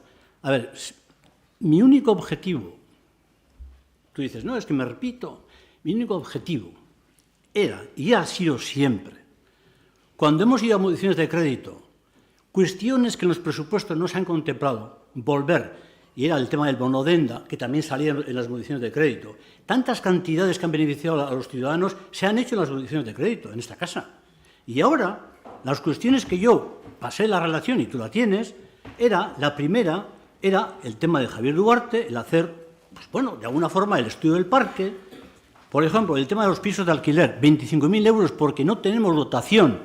Aquellas personas que quieran ir a Osakidecha, en este caso a lo que es el gobierno, al tema del gobierno para alquilar, no hay presupuesto en este momento en este ayuntamiento. Si alguien quiere hacer cedérselo al gobierno, nosotros tenemos la obligación de pagarles 200 euros y no tenemos esas cantidades establecidas. Por ejemplo, las ayudas de alquiler a los chavales, esas cantidades que en este momento son fundamentales porque Hondarribia es diferente en esta cuestión. El tema de los 50.000 euros que siempre te suelo decir, la ayuda escolar que vendrán dentro de poco. Es decir, cuestiones, y por ejemplo el tema de la telefonía. En este momento estoy repitiendo y repitiendo que la telefonía, en este momento en Hondarribia hay sitios donde no hay telefonía. Y que hagamos de una vez el tema del esquema y lo resolvamos. Claro, si el presupuesto no me lo resuelve, lo tengo que venir a decirlo aquí. O no puedo venir. Claro, es que esa es la limitación. Y nosotros siempre, el tema de los cajones, hemos colocado 2 cajones. En los presupuestos se me eliminan 2 cajones, uno yo creo que está en Mendelu y en el polideportivo. Meterlo en el Puntal, 12.000 euros. El presupuesto que yo había planteado era en torno a 400.000 euros. Fíjate qué cantidad tan enorme para romper un presupuesto. Ninguno. Pero sin embargo, esa es la cantidad, es lo que tú tienes ahí. Y eso es lo que de alguna forma a mí en aquel momento se dijo, no, hemos cambiado de política, vamos a hacerlo de otra forma.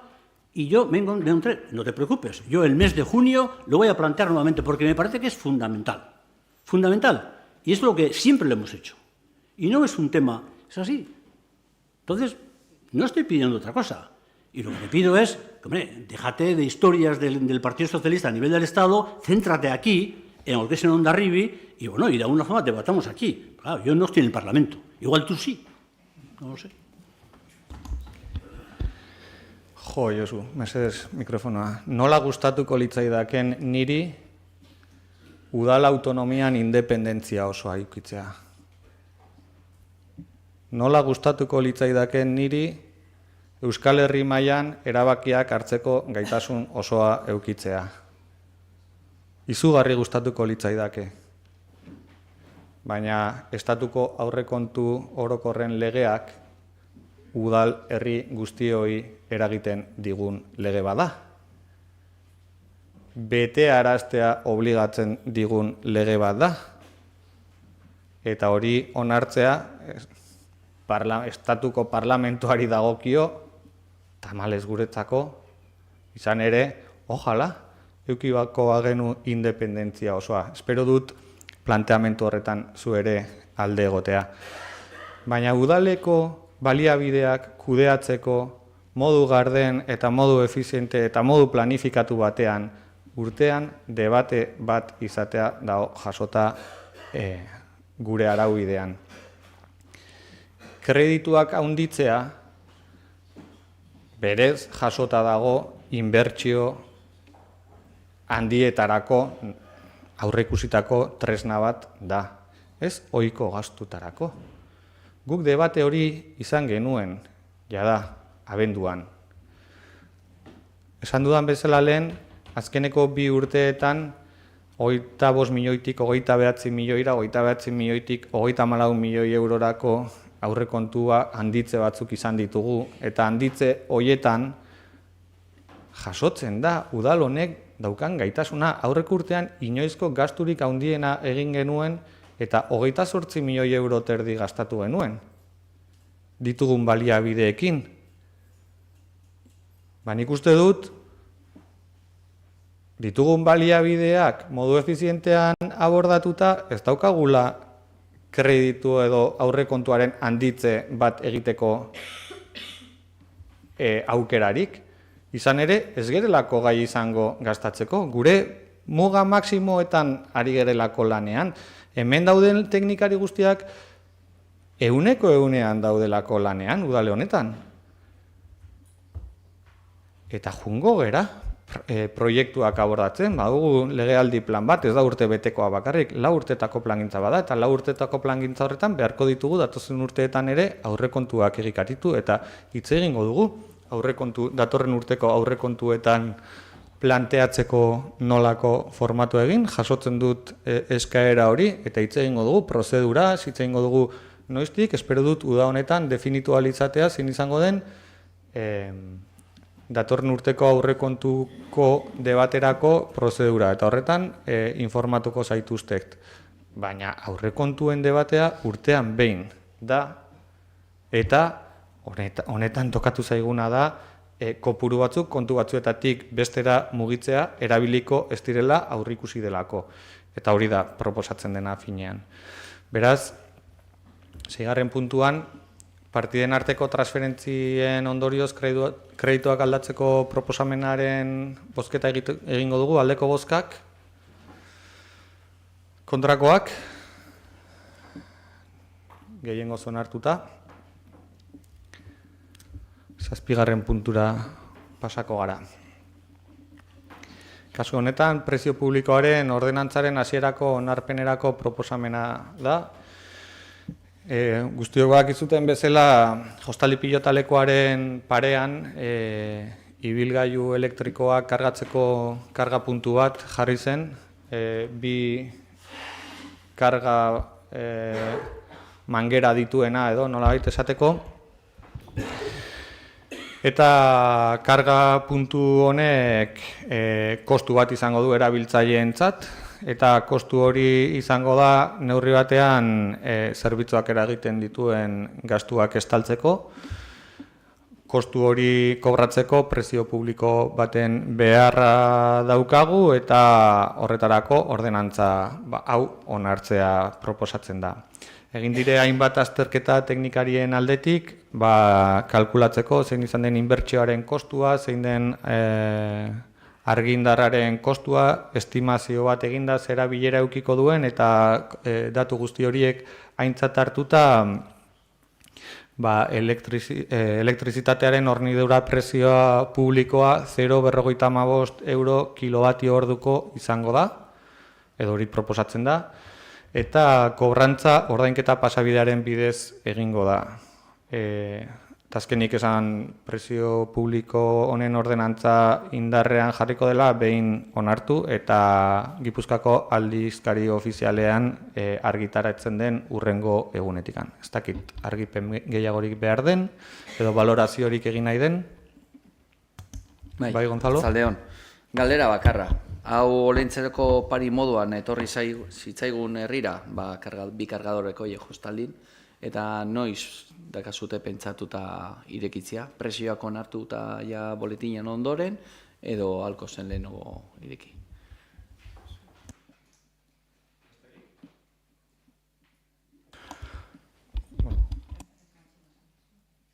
Bai, justu esplikatu dut, karga puntu horrek kobrraketa batzuk dakarkiela erabiltzen dutenei, beste leku guztitan gertatzen den bezala, eta karga puntu horretan kobratzeko nahita nahi ez prezioen ordenantza publiko bat onartu beharra dago, eta prezioen ordenantza publiko hori boletinean argitaratzen den egunetik bertatik, gaur onartzen baldin bada behintzat, erabiltzeko aukera izango da. Horregatik. Beraz, ez badago besterik, 7. puntuan prezio publikoaren ordenantzaren hasierako onarpenerako proposamenaren bozketa egingo dugu, aldeko bozkak, aho batez onartua.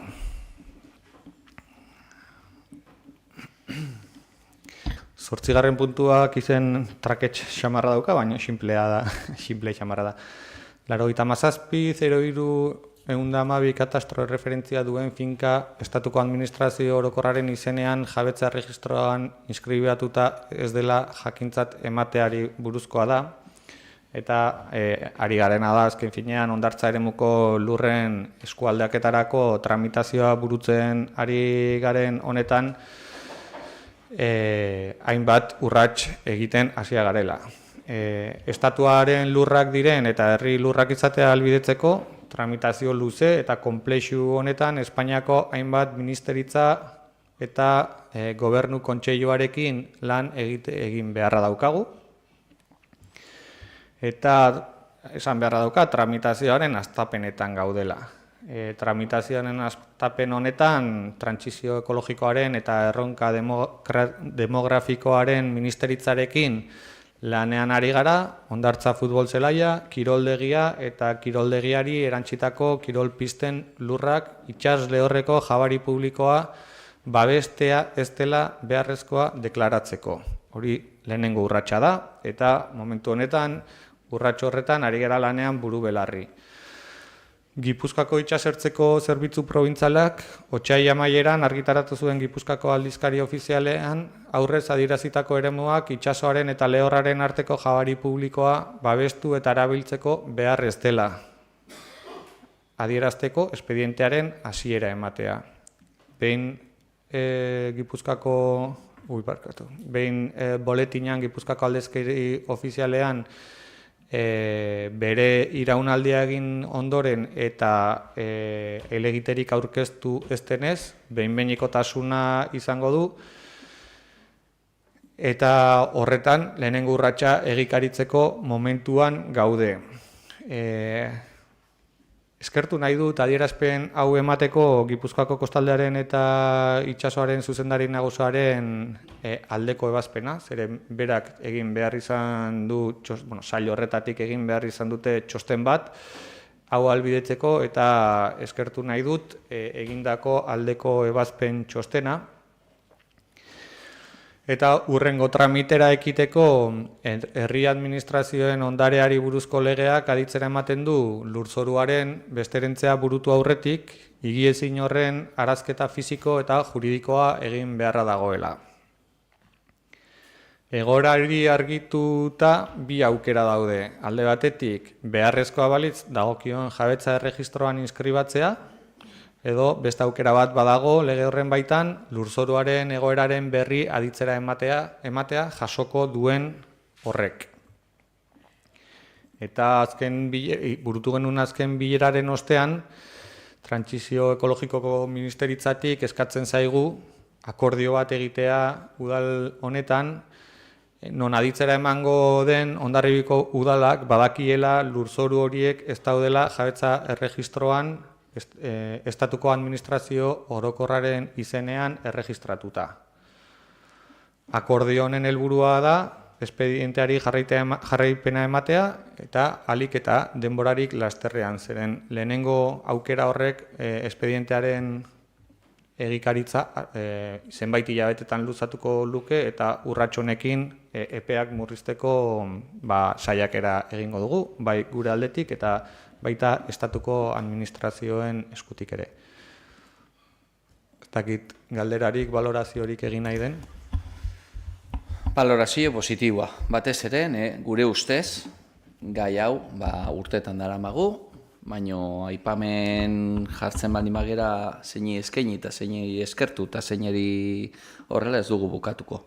Orduan, nahiko nuke esan, alderdi jeltzaleak prest dagoela laguntzeko gai honetan, gure ordezkaria Madriden dauden bitarte horretan, eta ez dugu nahi. Olako duela hilabete bat, o 3 aste izan genituen eztabaidak prentsa oharrekin, batez ere guk ez ginelako hasi, eta ez dut nahi jarraitu horrekin, hiriaren onerako da. Bestela, gu prest gaude, gurekin kontatzea, bai gobernu taldea, olako bilerak egitea estatuekin, gure alderri politikoa, gure besoa denan laguntzeko prest daude, eta gure esku beste behin eskaintzen dizugu. Orduan, gai honetan, ez dugu, ez diferentzik. Nahi ditugu lur horiek Hondarribi gintzak. Eta horregatikan, eskaintzen dut guain publikoki berriz gure eskua. Mila esker. Eskerrik asko, beste adierazpenik, Josu? Bueno, ya que hemen denok hitz egiten ari garen alderdiaren inguruan, nik esango de gure helburua, baita ere beti izan dela Hondarribia berreskuratzea polideportiboko inguruko lurrak. Eta, de hecho, gestio guztiak egin direnak udaldetikan horren aldi izan dira, eta besterik ez. Besterik? 8. puntuan lehen aipatu dudan katastroko, baina Hondartzako lurzoruan estatuaren izenean jabetza erregistroan inskribatuta ez daudela jakintzat ematea gure burua aldeko bozkak. Akordioa hau batez onartuta eta lehenbailen jakinari araziko zaio dagokion ministeritzari gaur hartutako akordio hau. Pasako gara 9. puntura. 9. puntua da Montañenea baserriko hirigintza antolamendu kudeaketa eta exekuzioari buruzko hirigintza hitzarmena onartzeko proposamena eta hitza estitxuri emango diot, mesedez.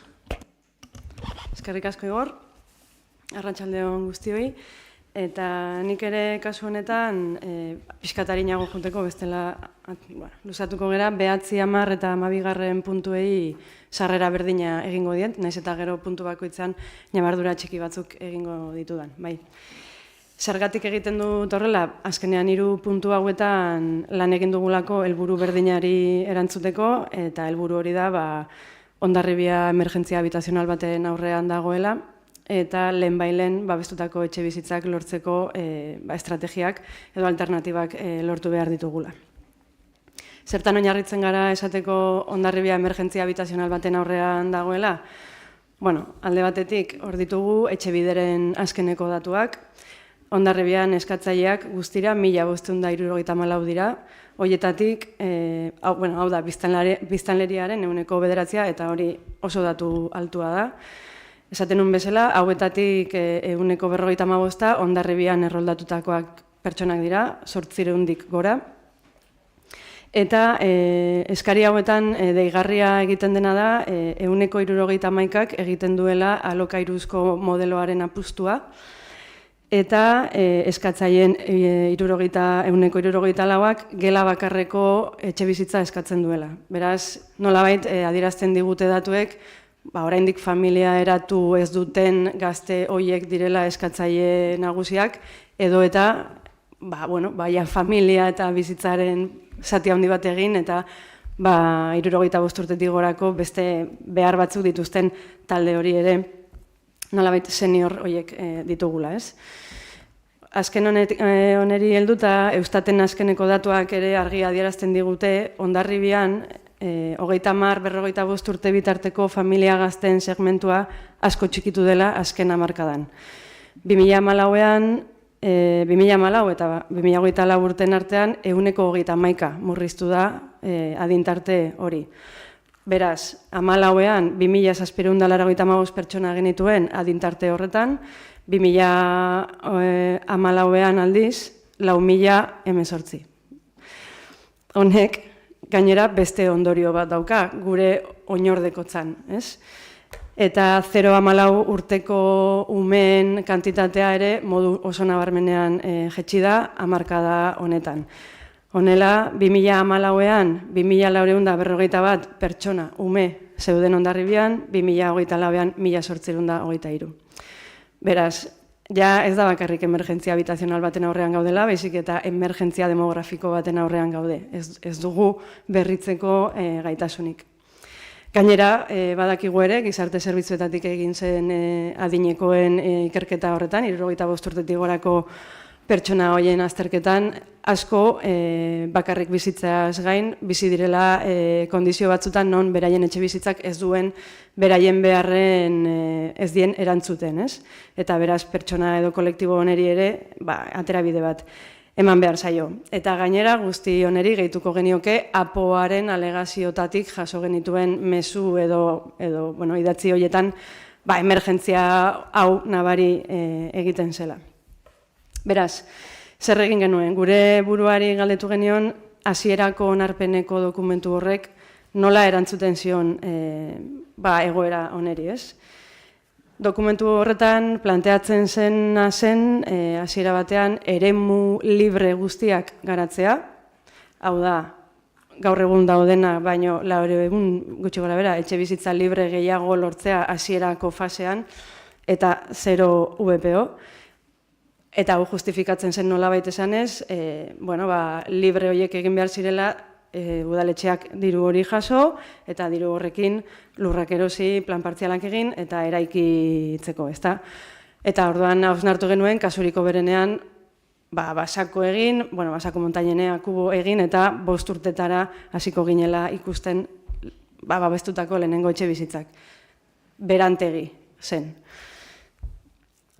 Baina planaren hasierako onarpenak baino lehen, zuen beste fase bat, beste dokumentu bat, helburu eta irizpideena, eta Betxanitzetik beti esan genuen helburu eta irizpideekin bat egiten genuela, gero ondorengo dokumentuarekin ez genuela egiten bat. Eta dokumentu horretan esaten duena da, berretxe egiten dela bizitegi parkearen arloan plan orokorraren erronka nagusiak alderdi hauetan oinarritzen direla. Parke eraikiaren sakabanaketa, erosketa ahalmen txikiena duen biztanleriak etxebizitza eskuratzeko zailtasuna, Mendelu auzoa birgaitzea eta irisgarritasuna eta birgaitze energetikoa. Eta nolabait neurri edo norabide honetan lan egin dugu eta iruditzen zaigu gaur planteatzen ditugun jarduketa eta hitzarmen hauekin planak berriro konektatzen duela hasierako irizpide eta helburu hoiekin. Labur azalduko ditut 3 puntuak. Montainenearen kasurako badakizue eremu honetan urbano edo hiri lurzoru izatetik urbanizagarri izatera pasatu da edo sailkatu dugu urbanizagarri bezala. Honela dotazio gehiago jasotzen ditugulako eta argi zelako urbanizagarria zela. Hasieran promotorei planteatu genien gure irizpideen arabera eremu horrek legearen espiritua bete behar zuela eta beraz 25% libre, baina gainontzekoa babestutakoa izan behar zela. Eta haiek beste errealitate bat jarri ziguten mahai gainean, zeudela 22 familia, konpromesu ekonomiko bat hartuta zuena, bertan etxe bizitza erosteko. Konprobatu genuen hori egia zela, 22 familia horiek konpromesu hori, ekonomiko hori oraindik mantentzen zutela eta ordainagiriak ere konprobatu ziren. Eta beraz, hauek beste aldera lanean hasi ginen beste eredu batean. Honela, promotoreak familia hauei 80.000 euro gehiago kobratu nahi zien, 2018ko prezioa ordaindu zutelako eta denok dakigu, inflazioa eta ez dakiz zer, prezioak asko igo direla etxegintzan. Beraz, promotorea behartu genuen, 2018ko prezio horretan mantentzea 22 familia hauei beraien etxe bizitza. Eta gainera adostu genuen udal eskubideen truke, promotora honek 30 etxe bizitza publiko jasoko zituen eraikin bat entregatuko zuela. Hemen bai, nabardura bat egin nahiko nuke, azken aldian ikusi ditugun mezu eta ideiengatik, udal eskubideen truke jasotzen ditugun 30 etxe bizitza publiko dira. Hau da, hirigintza lagapen baten gauzatzea da. Ez da kontratu esleipen bat. Eta hori gure idazkari jaunaren txostenean argi eta garbi azaltzen da. Eraikigarritasuna igo dela? Bai, igo dugu, baina igo dugu etxe bizitza babestuetan, hain zuzen. Kubo eta Labrederreko ereduan, kasu honetan, hasierako onespeneko dokumentuak aurre ikusten zuen kuborako 100% etxe bizitza libre egitea, baita Labrederren ere. Hasierako onarpenak, hau da, aurreko udal gobernuak onartu zuen dokumentu horretan ere, Labrederren eraikiko zen eta denak libreak izango ziren. Gertatzen dena da, Labrederreko lursaia udalaren jabetzakoa dela. Eta hemen, nolabait, alarmak piztu zitzaizkigun. Izan ere, udal jabetzako lursaiak diren horietan, legeak behartzen gaitu, udalak promozionatu behar duela, babes publikoko alokairuko etxe bizitzak egitea. Eta ez dugu guk asmatu, baizik eta etxe bizitza legearen 7.4 artikuluan jasotzen da hau horrela izatea. Baina, horren aurrean, egoera edo testu inguru honen aurrean zer egin dugu, 2 jarduketak uztartu ditugu. Eta honela, lortzen dugu askoz ere etxe bizitza babestu kopuru handiagoa, askoz ere epe motzeagoan. Izan ere, kubon bakarrik gelditu baldin baginen, 12 etxe bizitza lortuko genituzke, honela 30 bat lortuko ditugu. Baita ere, esan izan zaigu, horrela ez dugula mixtura hori egiten edo, ez? Guri iruditzen zaigu, Labreder bezalako eremu batean alokairu sozialerako etxeak egitea aniztasuna bermatzea dela, eta aldiz, aldezarrean, maila sozioekonomiko majoa duen kolektiboa sartzeak ere, nolabait aniztasun hori bultzatzen duela. Hau da, gazteek esaten duten bezala, match egin dugula, ez? Eta azkenik etxanikenean zer egin dugu? Hemen bai, nolabait Iruditzen zaigu Hondarribiko emergentzia habitazional honen aurrean alokairu sozialeko etxe bizitzarekin bakarrik ez diogula erantzuten. Jasotzen ditugulako testigu edo testigantza asko, esaten dutenak eskenit estandar horretatik kanpo nago eta hala ere ezin dut etxe bizitza batera sartu, ez? Beraz, agian tasatua izan daiteke olako perfilaren aukera bat.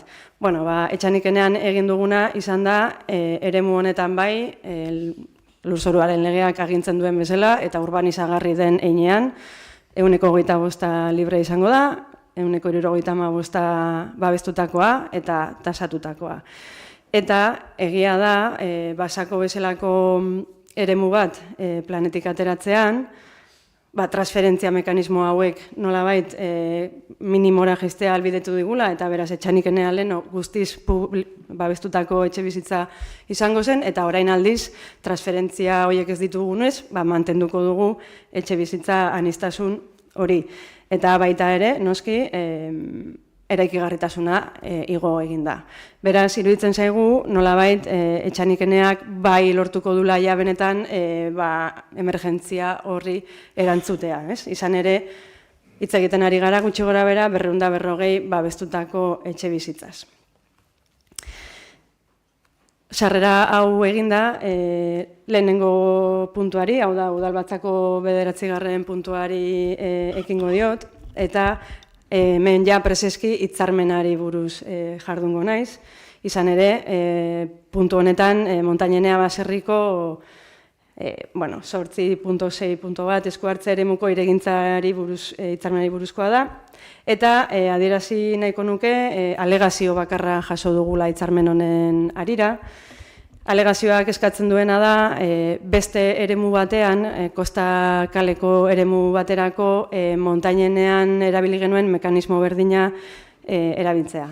Hau da, pertsona honek alegatzen duena da, Montañenean behartu genuela promotorea 22 familia hoiei presioa mantentzera, eta beraz, Kosta kalerako zuzkidura horretarako berdina eskatzen du. Gertatzen dena da oso jarduketa ezberdinak direla. Montañeneakoa jarduketa integratu bada eta bere estandarrak ditu, Kosta kalekoa zuzkidura jarduketa bat da, eta borondatezkoa, ez da zergatik egin behar.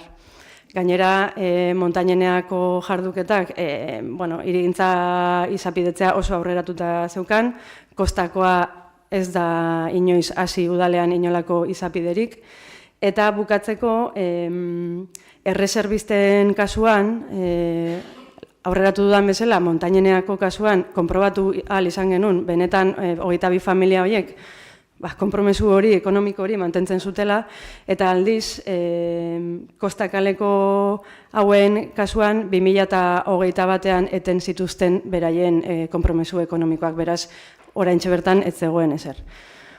Arrazoi guzti hauek direla eta alegazioa ezestea proposatzen da, beraz hitzarmena bere hortan gelditzen da, eta gaur ekartzen duguna da Udalbatzan onartzera. Eskerrik asko.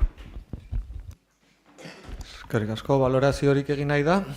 Bai, Gonzalo? Zin behar dugu balorazio bat plan generalena edo bakarrikan Montañeneakoa? Momentu honetan, 9. puntuan gaude Montañenea baserriko hitzarmenari buruzko proposamenari dagokiona. Bale, esaten dez, gauza askota hitz egin da, eta Montañenea eta oso gutxi.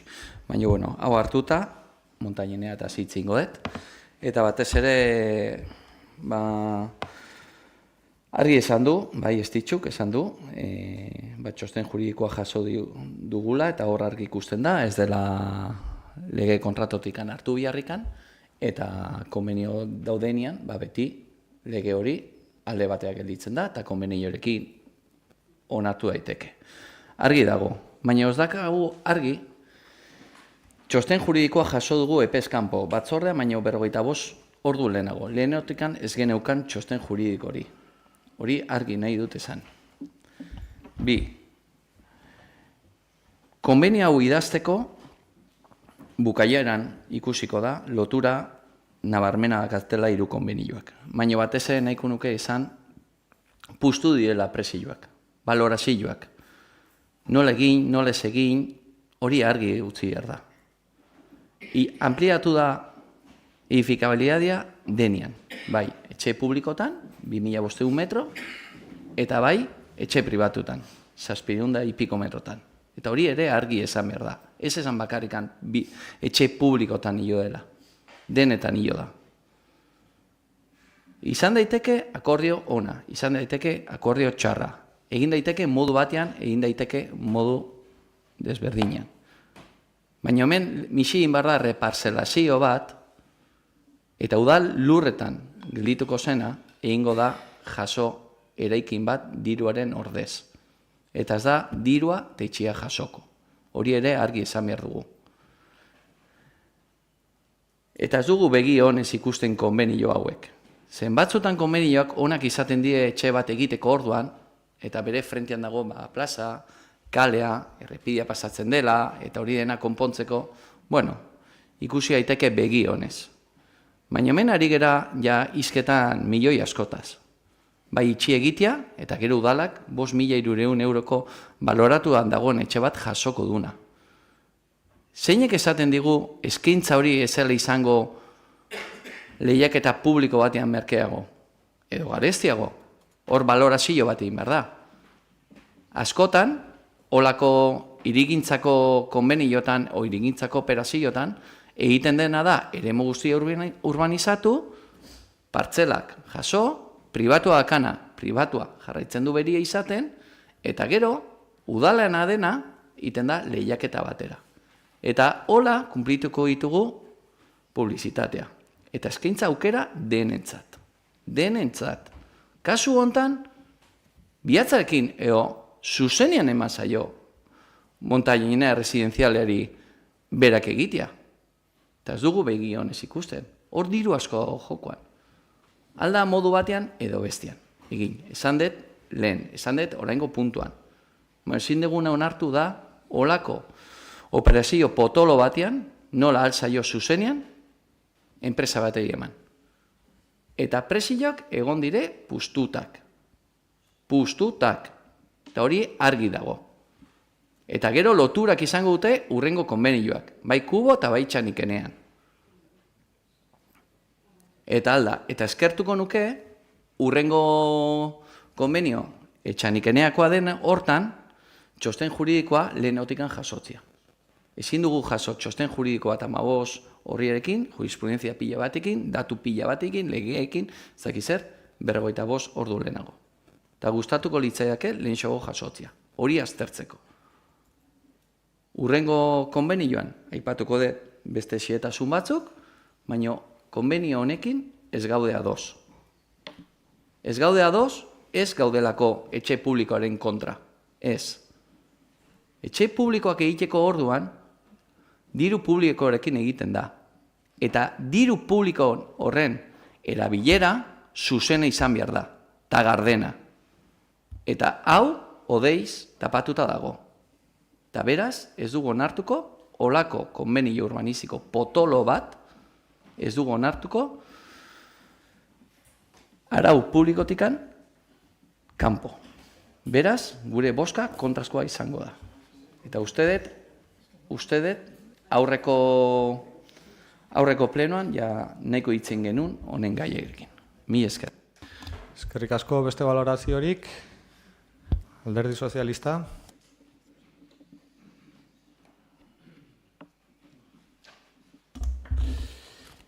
Yo creo que, a ver, eskertzen dut, nik uste dute azken finean, ez ditu gaude ante una emergencia habitacional.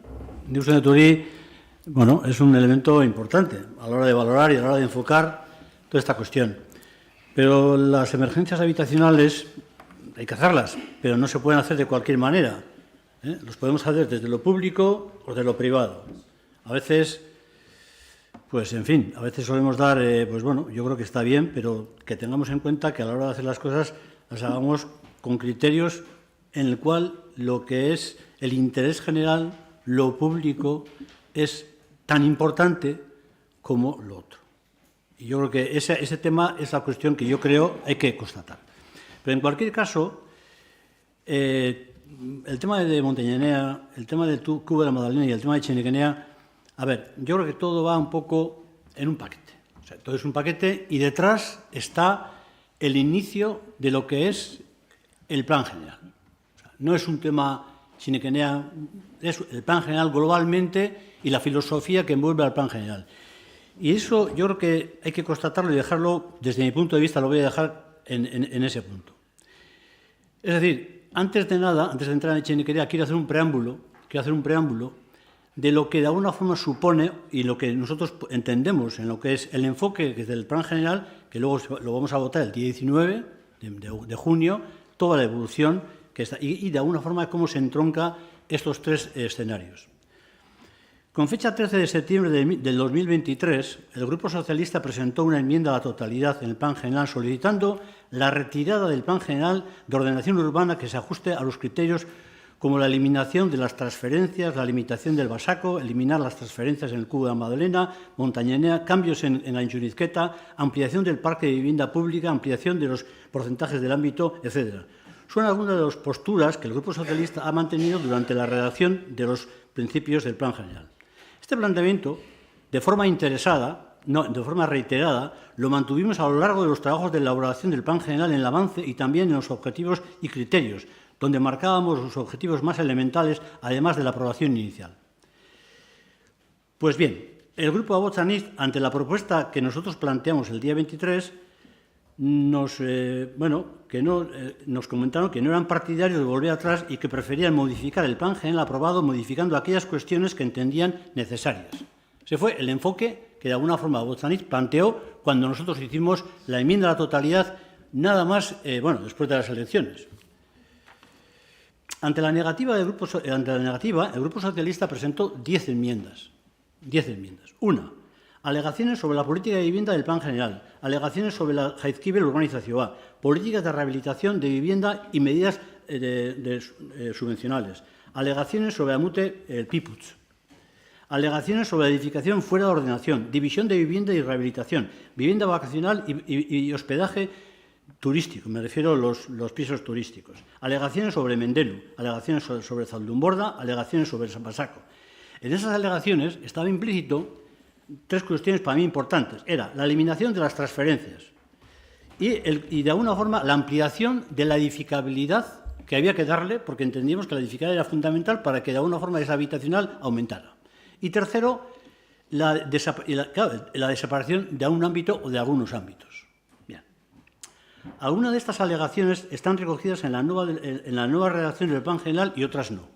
De estas alegaciones que nosotros hicimos, hay algunas que están recogidas, sobre todo, toda la parte de Tudelenea, Montañenea, etc. Algunas enmiendas aceptadas pueden suponer cambios importantes en el Plan General, que el Plan General se aprobó el 11 de mayo, un Plan General aprobado por el Partido Nacionalista Vasco. Esto no se nos tiene que olvidar. El que aprueba en este pleno lo que es el Plan General es el Partido Nacionalista Vasco. Y nosotros votamos en contra, también vosotros. Y que se recoge como base de trabajo con modificaciones, desde mi punto de vista, importantes, que es un poco lo que tú has expuesto y lo que de alguna forma se ha ido interponiendo en este tema. Sugiero a los redactores del actual Plan General tengan en cuenta estas cuestiones que creo que lo han tenido porque algunas cuestiones no se han modificado y otras sí, como algunos aprovechamientos urbanísticos. Y nos presentan, entendemos que es oportuno que antes, de alguna forma, antes que vayamos al Plan General, se nos presente un informe jurídico donde nos confirmen que esta redacción del nuevo no suponga una modificación de cambio sustancial. Hemos estado hablando en el Consejo Asesor de que si modificaciones y no, yo lo que no quiero es que de alguna forma se nos caiga el chiringuito. Perdona, en el sentido imperativo, pero no positivo. Entonces, esa es la propuesta que yo de alguna forma planteo. Al tomar en consideración por parte de los redactores del Plan General al aprobar el 11 de mayo, con la intención de modificar aspectos muy significativos del Plan General, desde mi punto de vista les lleva a aceptar aspectos que en principio no estaban contemplados en las propuestas actuales del equipo de gobierno y que de ahí la aceptación de la modificación de algunos ámbitos y evitar posibles impugnaciones. Entrando en el tema de Montañenea, que luego ya hablaremos del Cubo de la Madalena, ya con el preámbulo, yo ya lo dije en su momento. Nosotros con el tema de Montañenea yo entiendo que es una especie de... Yo ya entiendo, o sea, tú llegas a un plan redactor en el que apruebas el plan del Partido Nacionalista Vasco, me refiero con el tema de las transferencias que estaban planteadas, las transferencias, y tú las quieres modificar, porque yo creo que hay que modificar. Entonces, eso, cuando tú vas a la negociación, es verdad que vas a evitar que Montañenea, que de alguna forma tiene unas prerrogativas en el plan general, te vengan y te impugnen. Y yo creo que una de las partes de la negociación que se han llevado es precisamente para que de alguna forma en este lapsus de aprobación el equipo de gobierno no tuviera enfrente una interpelación, de alguna forma una impugnación del propio plan general sobre las cuestiones que aparecen en Montañenea. Entonces lo que hace el equipo de gobierno es negociar con Montañenea. ¿Y qué es lo que negocia? Negocia la baja. Es que negocia la baja. O sea, negocia la baja en el sentido de que si tú tienes un suelo urbanizable 75-25, 33-99, y de alguna forma, al final, pues bueno, tú lo que haces es realizar una serie de casas, las casas públicas del 25 y las privadas se aumentan. Y ese acuerdo, de alguna forma, es antinatural con lo que de alguna forma habéis estado defendiendo en todo momento. Eso me engarza como dices, no, es que la emergencia habitacional me lleva a esta situación. Pero bueno, tenéis que reconocer que de alguna forma no es normal lo que se está haciendo en Montañenea. O sea, esto yo creo que es una dejación. Esta es una de las consecuencias de las que hemos hablado anteriormente, entre otras razones, cuando nos referimos a la negociación ante posibles impugnaciones del plan general.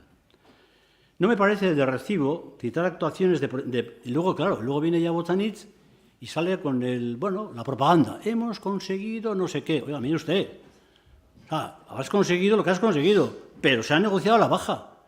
Entonces, lo que quiero es que el tema pues hombre, lo cogemos con un poco de humildad. Cojámoslo con humildad. Decimos, señores, ante la emergencia habitacional vamos a ceder una serie de cuestiones, pero no hagamos de voceros. No hagamos de voceros. En cual tengamos algo de humildad. Y yo lo dejo ahí. Me refiero en cuanto al tema de Montañenea. Luego ya entraremos en el tema del Cuba de Madrid. Eskerrik asko mikroa mesedez Bilduren izenean, Garoa. Bai, arratsaldeon, lehenik eta behin eskerrik asko ez ditu hasieran emandako, datu guzti horiengatikan. Ezin deguna ahaztu, emergentzia daukago, baina ezin deguna ahaztu da, hori, 30 eta 55 urte bitarteko 121 gazte galdu ditugula azkeneko hamarkadetan, ezin izan dutelako Hondarbilan etxe bizitzarikan lortu.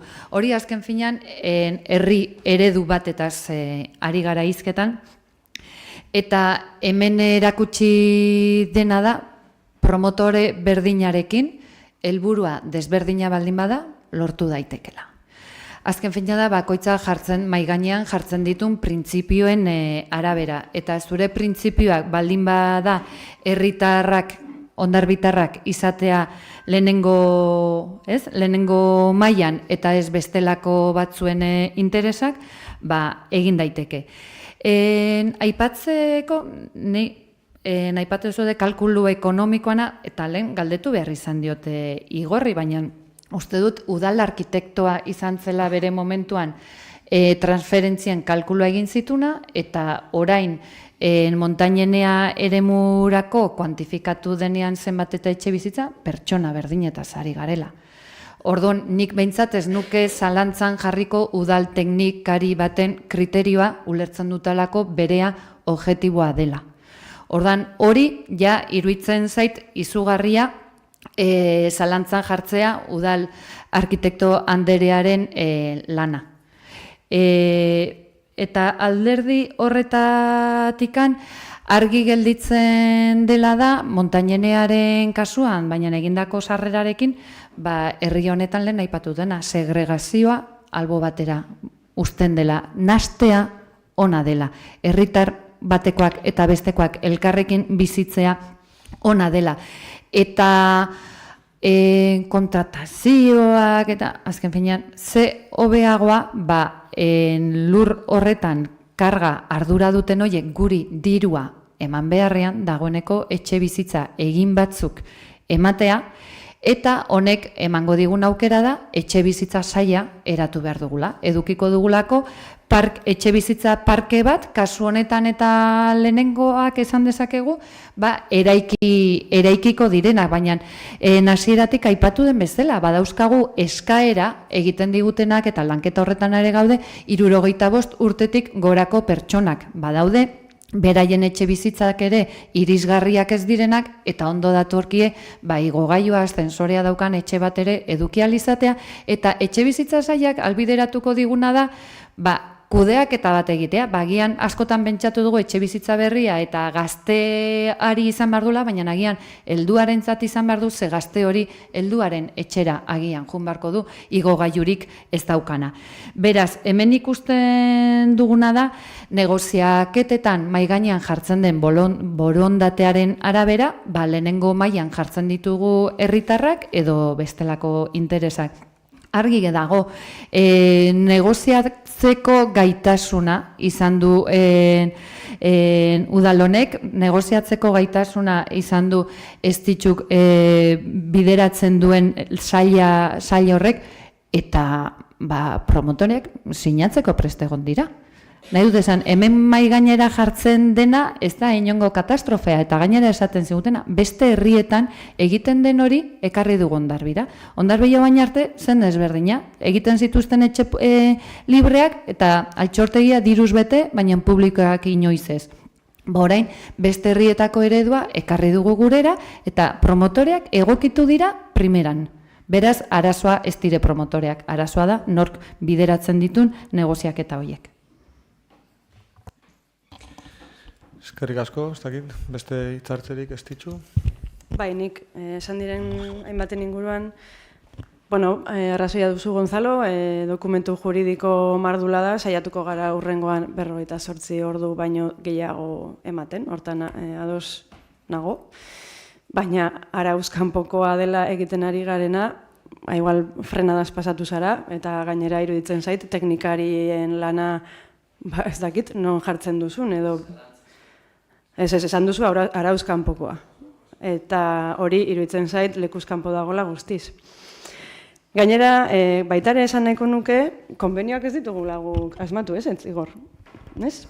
No, de hecho, Montaineako, zegoen beste konbenio bat, baiet? Bai, ja, eta ez genuen guk sinatu. Ez daki zein zegoen gobernuan ordean. Eta esate dizut, konbenio horrek baietzula behiratzen interes orokorrari. No? Sailean esaten den bezala, badago jerga bat oso gastronomikoa dena, eta esaten da, konstruktorari ematen zaiola jamon, eta udalari ematen zaiola el hueso.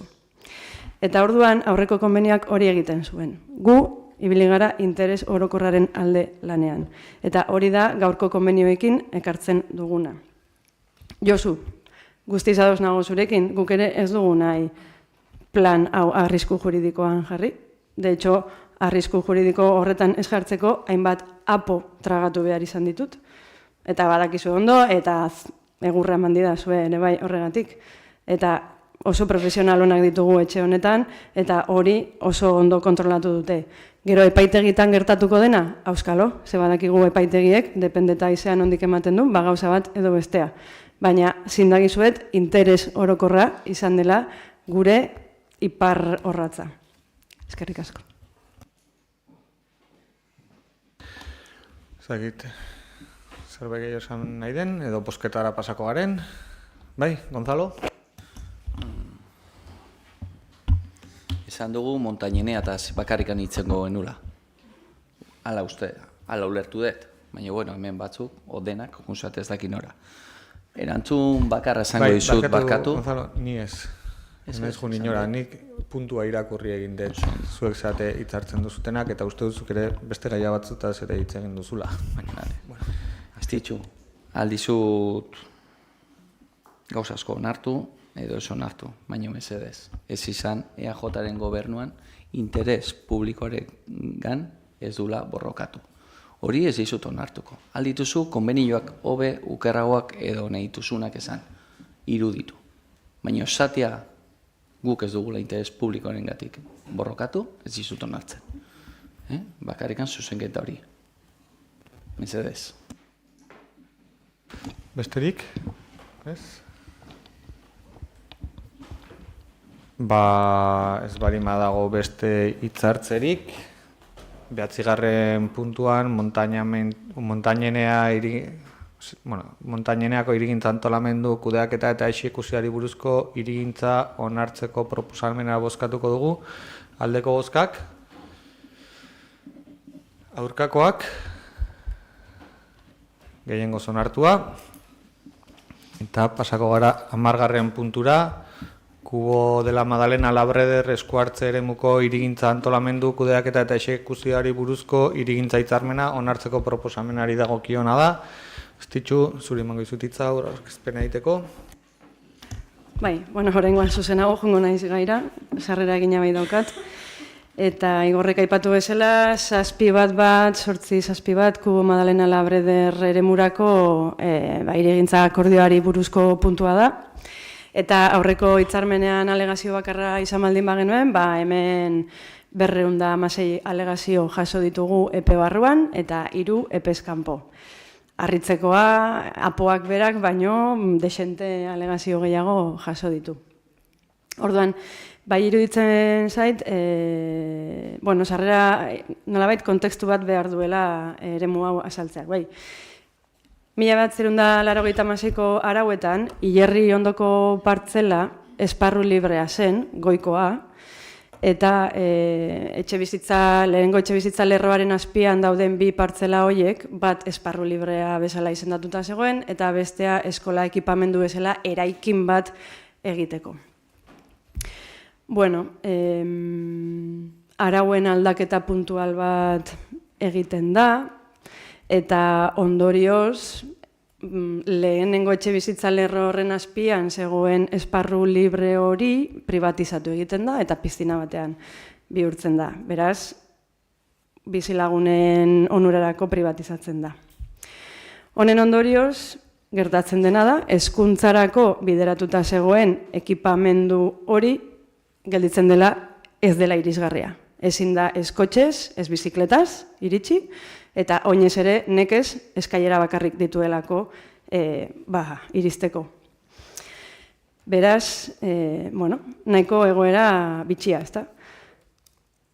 EAJaren gobernuarekin, hasierako onarpenean, eta gure ustez oso kriterio zuzenarekin, ikusita gainera, ekipamendu hori, eraikin hori, ezingo zela garatu, etzelako irisgarria, aldatzen du kalifikazioa eta orduan esparru librea bilakatzen du leno eskola ekipamendurako zena eta goiko esparrua bihurtzen du ekipamendurako.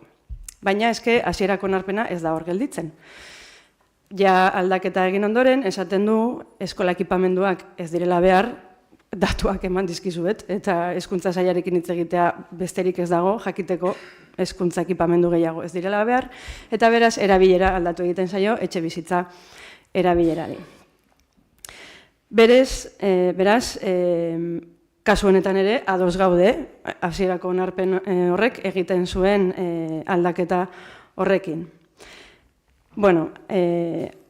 Azalpen guzti hauek manda, eske hau esplikatu dut izan ere alegazioetan badaude 2 argudio nabarmen eta bata da principio de no regresión edo euskeraz nahiko arraroa da atzera eragin egin ezintasun printzipioa, vale? Principio de no regresión eta juridikoki ezeztatu dira alde batetik esparru libreak ez direlako galtzen, azaldu dudan bezala lekuz aldatzen direlako eta apoaren prozesua dalako hiriaren errebisio orokor bat. Eta hiriaren errebisio orokor horretan, Hondarribiak esparru libren eszedente bat dauka, legeak eskatzen duenaren bikoitza dauka.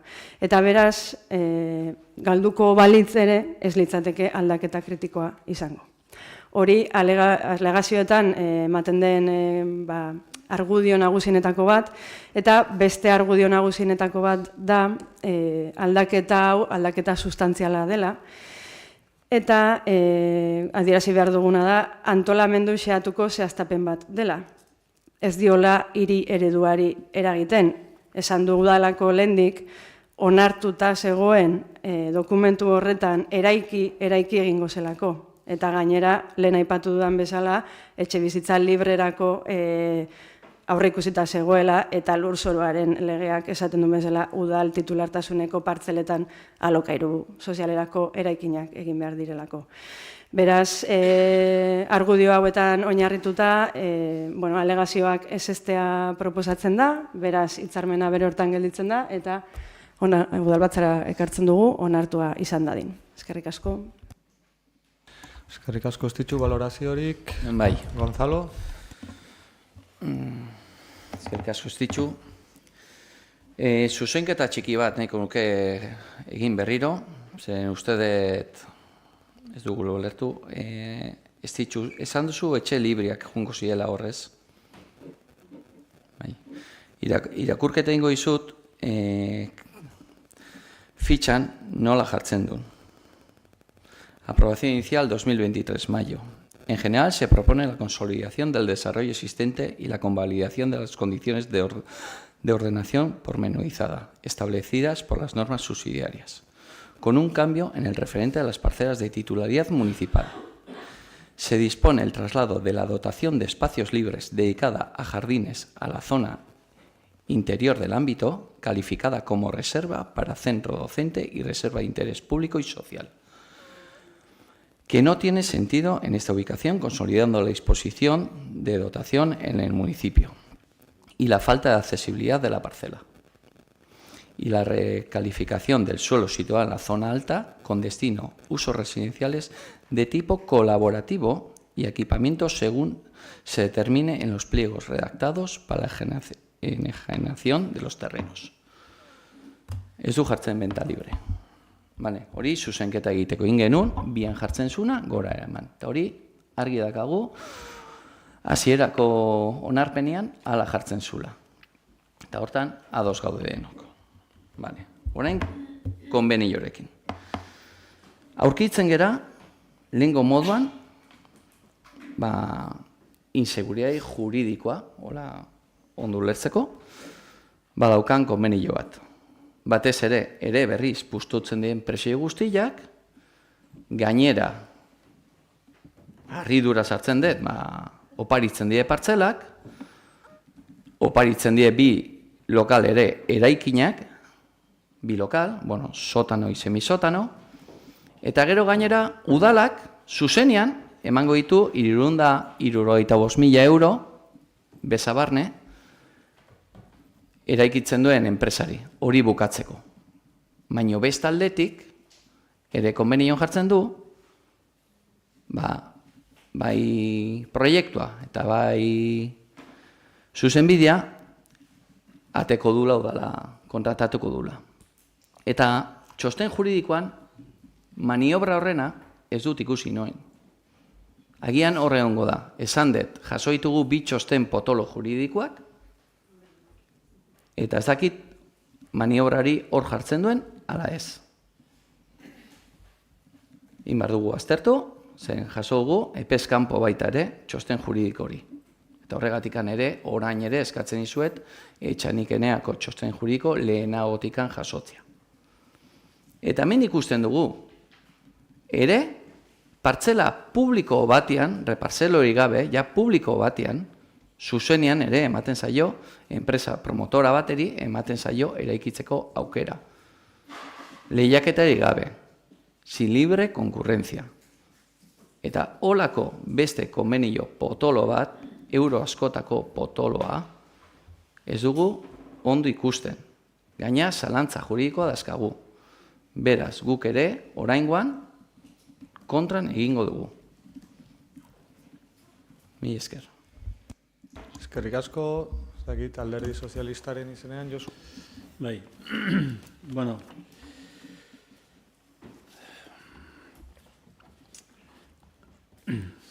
nosotros, yo al principio de la intervención ya he dicho que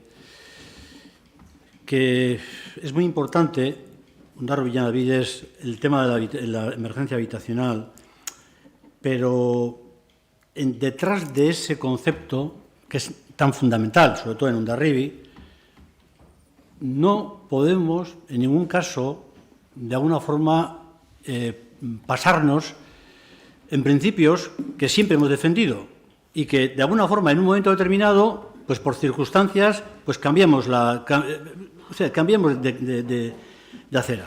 Y yo creo que eso para mí no me parece correcto. Será legal, pero correcto no me parece. Y vuelvo al caso, el tema del Cubo de la Magdalena. El Cubo de la Magdalena, lo que es en la parte de abajo, hay 35 viviendas privadas, se van a establecer, y a condición de que esas 35 viviendas son privadas, de lo que es, en este caso, el promotor nos hace, en un terreno municipal, 30 viviendas públicas de alquilar. Bueno, si es un terreno municipal, ¿por qué cambiamos a Suquía en este caso, que es el promotor? ¿Por qué cambiamos? Bueno, si él tiene que de alguna forma cumplir con los estándares 60-40, que los cumpla. ¿Pero para qué le cedemos un terreno municipal? Pero nosotros no somos nadie, no podemos ser capaces de hacer, o de alguna forma de potenciar o de impulsar la vivienda pública desde el ayuntamiento o desde el gobierno. ¿Qué pasa? Que estamos haciendo dejaciones de nuestras obligaciones. Yo creo que esas cuestiones para mí son importantes, son fundamentales a la hora de hacer un planteamiento. Si es un terreno en el cual podemos decir, en la red de 30 viviendas en este caso, pues bueno, hagámoslo, pero hagámoslo desde lo público, con concurso público. Hagámoslo, pero no le cedamos a un particular, en este caso, sin ningún tipo de concurrencia, para que haga las casas. Eso no me parece procedente. Por eso he dicho al principio que sí, que está muy bien, hay una emergencia habitacional, pero cuidado, hagamos las cosas desde un punto de vista con ciertas éticas. Porque al final nos confundimos y cruzamos los cables y nos equivocamos. Y al final, pues llega un momento en que si tú no tienes capacidad para poder hacer lo tuyo me refiero como empresa pública, pues al final llega el momento en el cual, pues nada, es decir, al final negocias lo que haya que negociar. Y yo creo que el tema del Cubo de la Magdalena es eso. O sea, yo, si tengo un terreno público como es el Labreder, yo, no negocio en ese tema, no. Lo que hago es, mire usted, o sea, lo hago yo. O lo hago aquí, o de alguna forma se lo cedo en este momento al gobierno para que no lo haga.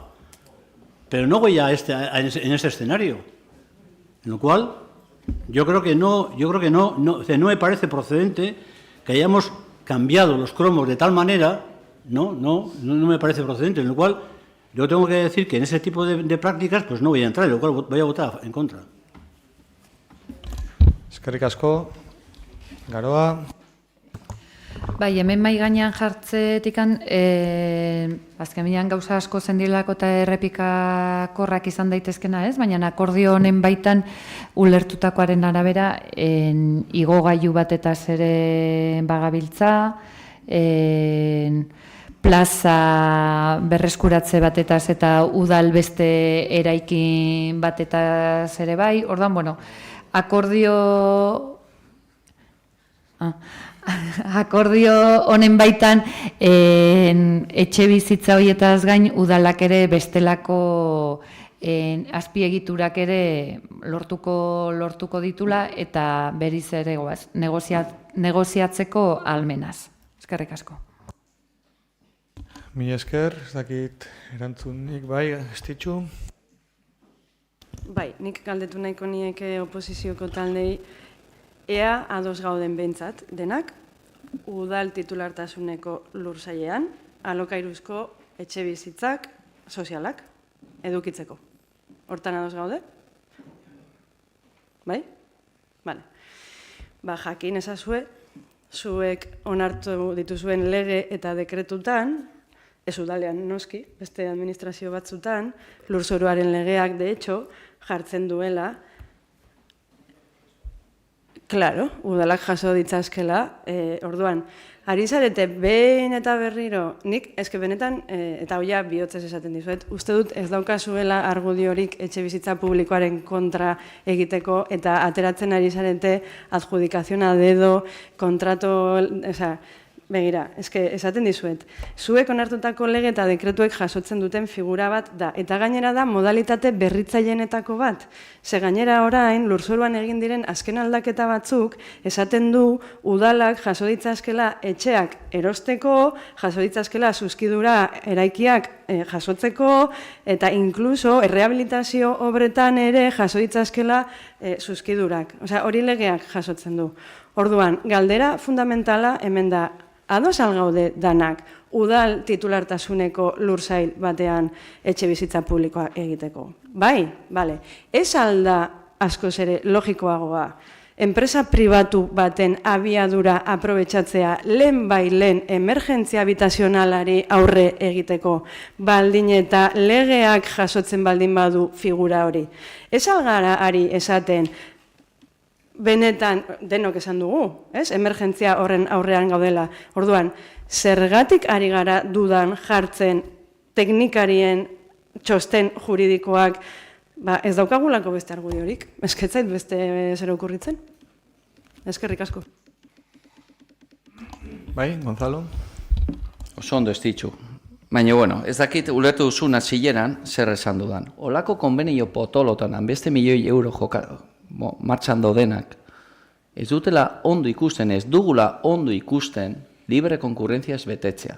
Badakigu konbenio bidez, la ley del sector público del 2017 egiten dela aldatu eta juton zera lurzoruaren legera. Eta zuk irakurri duzun lehenengo artikulu horretan, laugarren puntuan jartzen duzu luz aldela jaso eraikina itxia. Hori denak ados gaude. Legeak hola jartzen dula. Baina ez dugula ikusten, zuzenean enpresa bateri lehiaketari gabe ematia olako obra potoloak. Hori esan dut lehenengo zatian. Eta nahi dut argi esan, gainera, etxe publikoren kontran ez gaude. Ez gaude. Ez gaude. Alde ditugu eredu batzuk izan, desberdinak o igualak. Punto guztietan izan dizuet. Baina, arauak, gaina, sektore publikoan, publizitatea da, libre konkurrentzia, hori da, egin behar dena.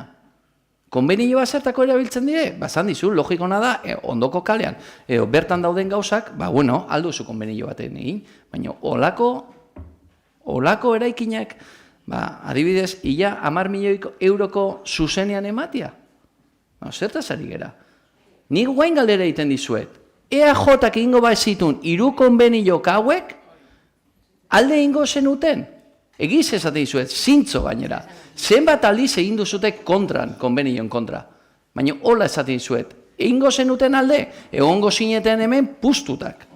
Zeren, ez gaude izaten bakarrikan Kubo de la Madalena, ez gaude izaten bakarrikan Montañenea, gaude ere Txanikenea. Hor dago, buelta bat, 500 etxe bizitza ingo ditula.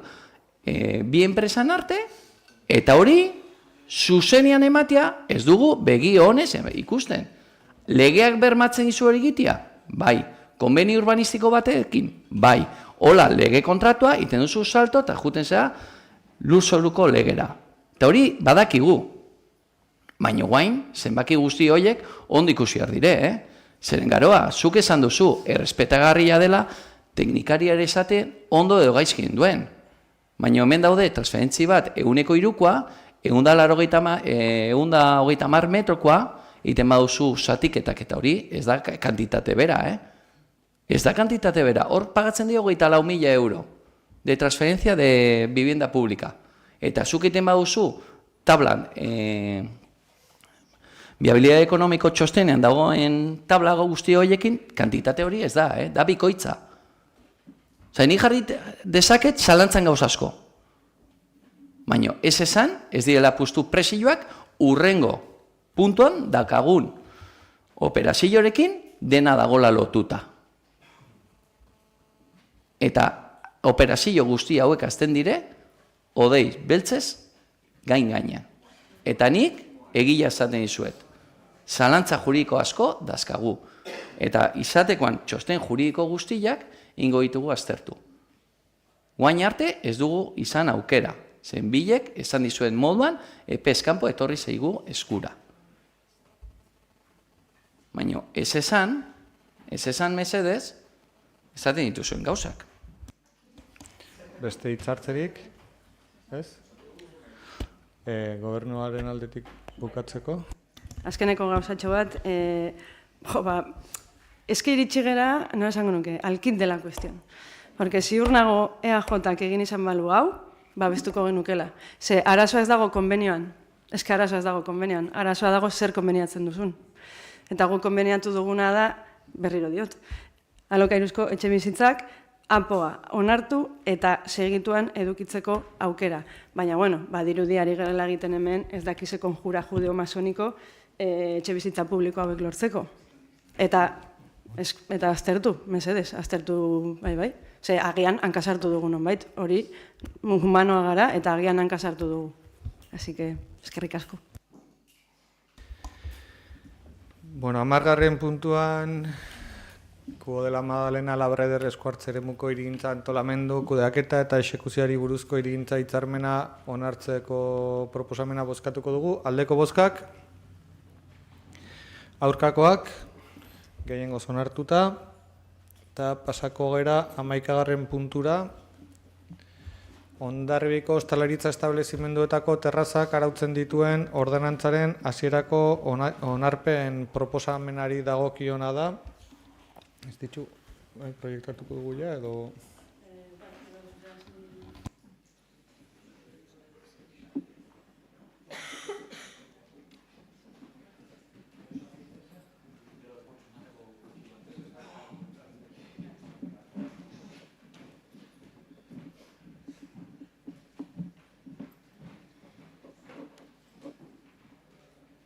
Ez ditu zurea da hitza?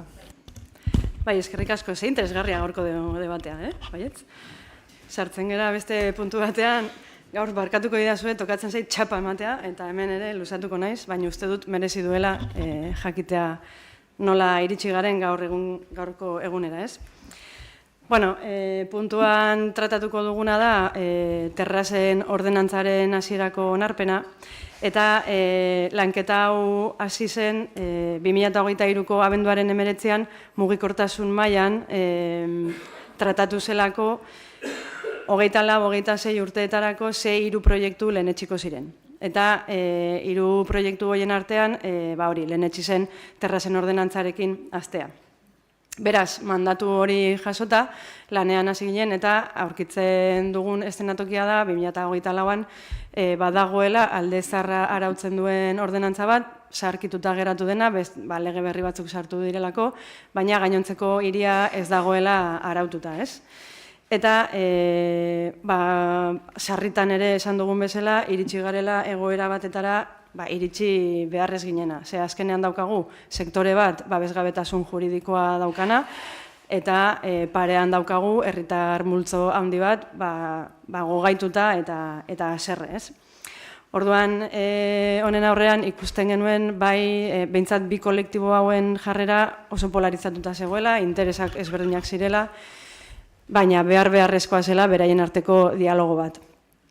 Eta orduan, lanketa hasi baino lehenengo hausnarketa izan zen, nork parte hartu beharko du lanketa honetan, dialogo honetan.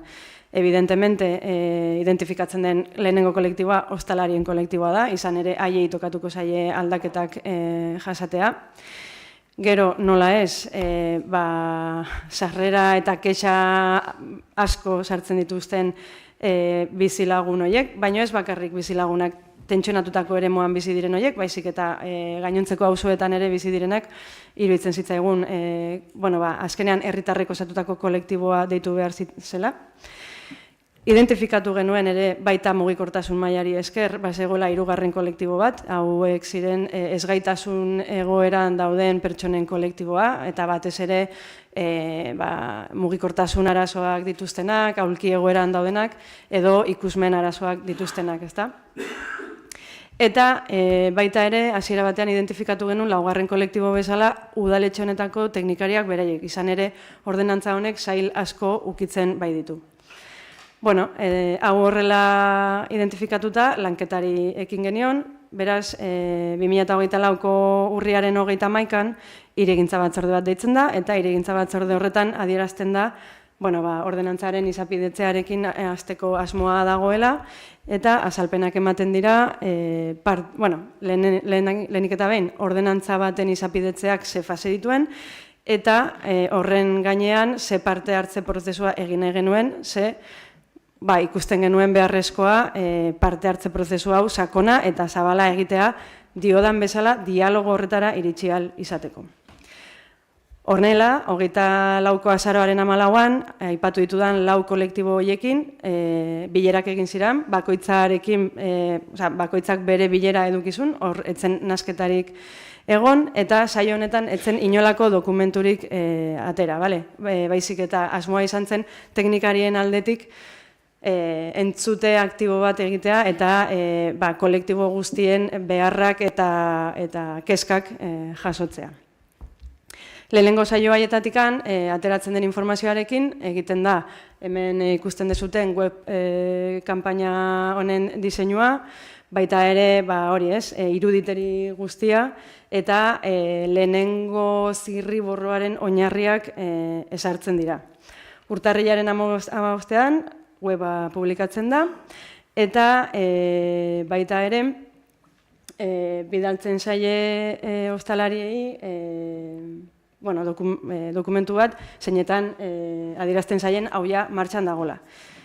Urtarrilaren 16ean, hirigintzako batzorde bat egiten da, eta aurretiazko kontsulta, otsailaren 10ean bukatuko dela adierazten zaie. Eta gainera, adierazten zaie ere bai, azaroko bileren aktak web horrian txintxilikatuta egongo direla, hor ikusten dituzue danak txintxilikatuta. Urtarrilaren 20ean, aurre kontsulta publikoa egiteko epea irekitzen da, esan bezala, otsailaren 10 arte. Eta aurre kontsulta horretan jasotzen dira 24 idatzi, eta guztiak dira herritarren aldetik jasotzen diren idatziak. Beraz, oposizioko taldetik ez dugu inolako dokumentaziorik jasotzen. 2025ko urtarrilaren 21ean, esaten nizuen bezala, lehen honaztu naiz, ostalariei bidaltzen zaie, eskutitz fisiko bat, eta esaten zaie hori, EPA irekita dagola, web horria martxan dagola, esteka bidaltzen zaie, eta gainera egiten zaie konbokatoria bat, otsailaren 26erako lehenengo zirriborro horren gaineko elkarrizketa bat edukitzeko. Hau da, hilabeteko epea ematen zaie, beraiek antolatu ahal izateko, eta zita hori gordetzeko. 2025ko otsailaren 20ean, hirigintzako batzordea egiten da, eta bertan bidaltzen zaie, aurreko egunean bidaltzen zaie zirriborroaren kopia bat, eta adierazten zaie nola zitatu ditugun beste kolektiboak otsailaren 26erako, eta noski beraiek ere gonbidatuta daudela Gonzaloren eskaerari erantzuten. Zeintzuk dira lehenengo zirriborro honen klabeak. Lehenengo klabea da, bide publikoa pertsona guztientzako irisgarria izatea eskubide badela, euskara eta euskal komunitatea indartzea, horretarako daukagu euskara plan estrategikoa, 1/2023 dekretua, emakume eta gizonen arteko berdintasunarena eta violentziaren kontrakoa. Gero, Hondarribiko ostalaritza sektore ekonomiko nagusiena izatearekin bideragarritasuna bermatu behar zaiela, eta azkeneko premisa bezala da dokumentu honek ere jaso behar duela apoan jasotzen ari garen auzo bihotzen espiritu berdina, azken finean lurralde antolaketa sari bai gara. 2025ko otsailaren 26ean, esan bezala, 2 saio egiten dira. Hemen ja lehenengo dialogo bat lortzen dugu. Hemen oraindik ostalariekin bakarrik egiten dugu beraiekin, jendetsua da, nahiko tentsoa ere bai, baina lehenengo zirriborro hori azaltzen da, eta bertatik ja jasotzen ditugu hainbat kezka eta identifikatzen ditugu zein arlo, zein eremu diren, lanketa sakonagoa edo beste begirada bat eskatzen dutenak. Eta bigarren saio bat egiten da, biztanle auzokide gehi desgaitasun egoeran dauden pertsona hoiekin. Eta talde honek ere adierazten du zein arlo kezkatzen dien. Eta hemen ja, azten da agertzen empatiaren elementu hori. Ze, bigarren talde honetan ere, adierazten dutena da, arlo horiek direla gatazkatsuenak, edo gatazkatsuenak baino lan gehiago eskatuko digutenak. Zeintzuk dira arlo horiek edo lanketa hori eskatzen dutenak? Bueno, alde batetik, fatxadatikan 2 metrora aldentzearen araua, hori orden ministerialak eskatzen du horrela izatea, baino, noski, kezka sortzen du hainbat eremutarako. Kezka sortzen du ere bai, terrazaren mobiliario guztia establezimendu barruan sartu behar izatearena. Kezka sortzen du terrazak ezin kalefaktatu izatea, eta kezka sortzen du ordutegiak. Orduan, ikusita 2 saiotan hauek izan zirela nolabait identifikatutako arloak, 3. saio bat deitzea proposatzen dugu, justu hauek lantzeko. Baina eske saio hauetan ere oso gauza interesgarri bat gertatzen da, eta da, bai ostalariak eta baita ere beste kolektiboak adierazten duela nahia bestearekin hitz egiteko. Eta orduan, esan genuen bikain, ja lortu dugu nahi genuen dialogorako espazio hori. Beraz, 2025ko martxoaren 12an, mugikortasun mahai bat ospatzen da, eta kolektibo guzti hauek esertzen dira elkarrekin. Eta ez bakarrik kolektibo hauek, baizik eta baita ere, merkataritza elkartea, eskola komunitatea, azkenean mugikortasun maila osatzen duten beste eragile horiek. Eta oso saio interesgarria izan zen, izan ere, adostasunetara iristeko gaitasuna adierazi zen, eta hortik, bai teknikariak eta baita guk ere gobernu bezala ikusi genuen lanketarako bide batzuk zeudela eta dokumentuari aldaketa batzuk egiteko aukera irekitzen zitzaigula. Eta hortan jardun genuen.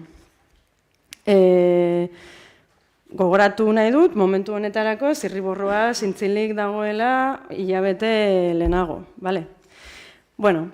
Bitartean ere bai, ibili gara, mas of the record edo esango nuke, baino sektorearekin bilerak egin ditugu ere bai, eta baita ere Gipuzkoako ostalarien elkartearekin. Ez dugu berriz diote, oposizioko alderdiek bazekiten zirriborroa zintzilik zegoela, gonbidatuta egondu ziren bilera hauetara, egia da EAJak ezin izan zuen oso momentu txarra pasatu zenutelako, eta ezin izan zenuten bilera honetara etorri, baina akta guztiak berriro diot publikoak dira, eta hor daude, eta hala ere ez dugu zirriborroaren gaineko inolako ekarpenik jaso. Eta azkenik, maiatzaren 22an, pleno honetara hasierako onarpena ekartzeko dokumentua aurkezten da. Dokumentu honetan, hasierako borradoreari egindako aldaketak urdinez adierazten dira, baina literal, urdinez daude aldaketak modu errez batean ikusteko zeintzuk izan diren egindako aldaketa horiek. Eta aipatuko dizkizuet. 2 metro retrankeatzeko ideia horretan proposatzen dena orain da ibil peatonal, oinezko eremutarako bai posible izatea fatxadara pegatzea, baina horretarako udalak bere gain obra zibil bat hartu behar du, baldosa podotaktila jarri behar du, noski batez ere itxuei eman behar dielako bide seguru bat. Beraz, hori egiteko presta agertzen da udala. Gero, mobiliario guztia barruan gordetzearen arloan proposatzen duena dokumentu honek da sombrillak bai edo bai barruan gordetzea, ze arazo gehien eta arrisku gehien ekartzen dituen elementuak dira. Eta gero, establezimendu bakoitzak baimenduta daukan terrazaren azaleraren 130% erabili dezakela horra pilatzeko bere mobiliarioa beti ere ondo tapatuta eta ondo lotuta baldin badauka, ze bestela istripuak egon daitezke. Estufak erabili ahal izango dira itxitura duten espazio horietan eta beti ere indar elektrikoa baldin badauka, izan ere azkeneko bilera horretan bombero bat egondu zen eta berak esaten zigun. Ez da pentsatu ere konbustioko ezer.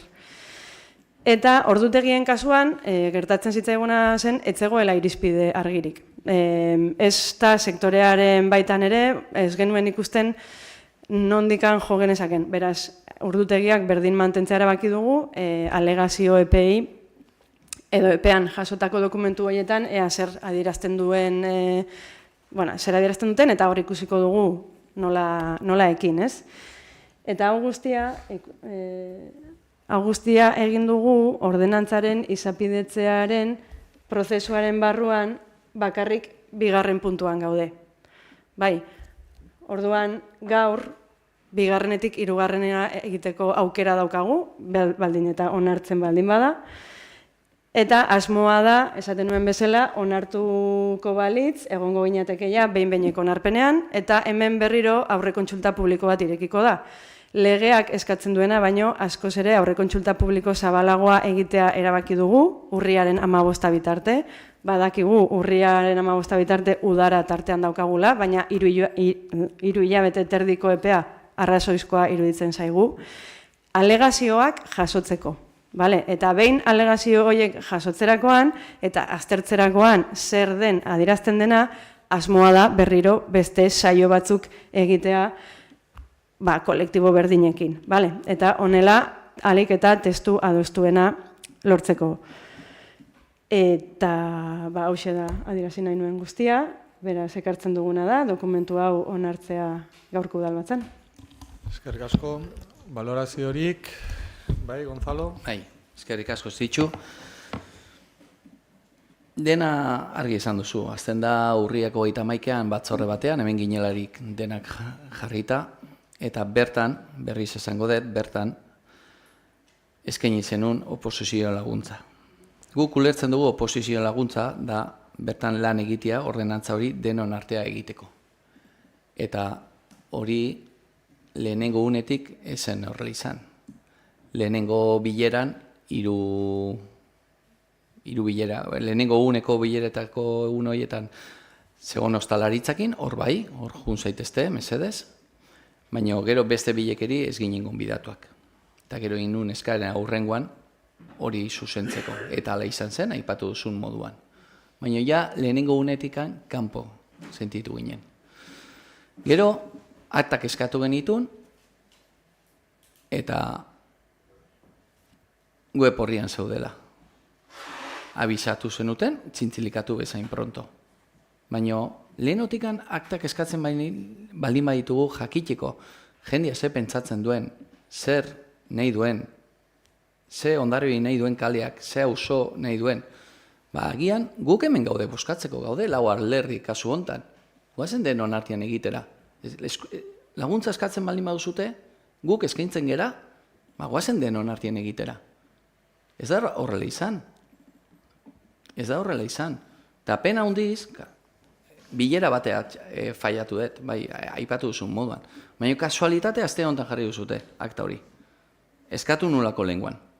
Eta datak ere zuzendu ire aste honetan. Baina laguntzeko perten nago, nik izan nintzen akta hori falta da, nahi eta akta hori, eta gaur deitu jate, aiatzen txilkatu dugu. Baina denon arteko egiteko gauza da. Gaia izan da, aldugu, jendea aurrean jarri, denokin hitz egin, eta erabakiak hartzeko, zuek hartu duzute bakarrikan. Erabakia zuek hartu duzute bakarrikan. Takit, itxurikeria den hau, edo ez, baina zuek bakarrikan hartu duzute. Eta hori pena ematen dit. Batez ere, herrientzako gauz orokorra delako.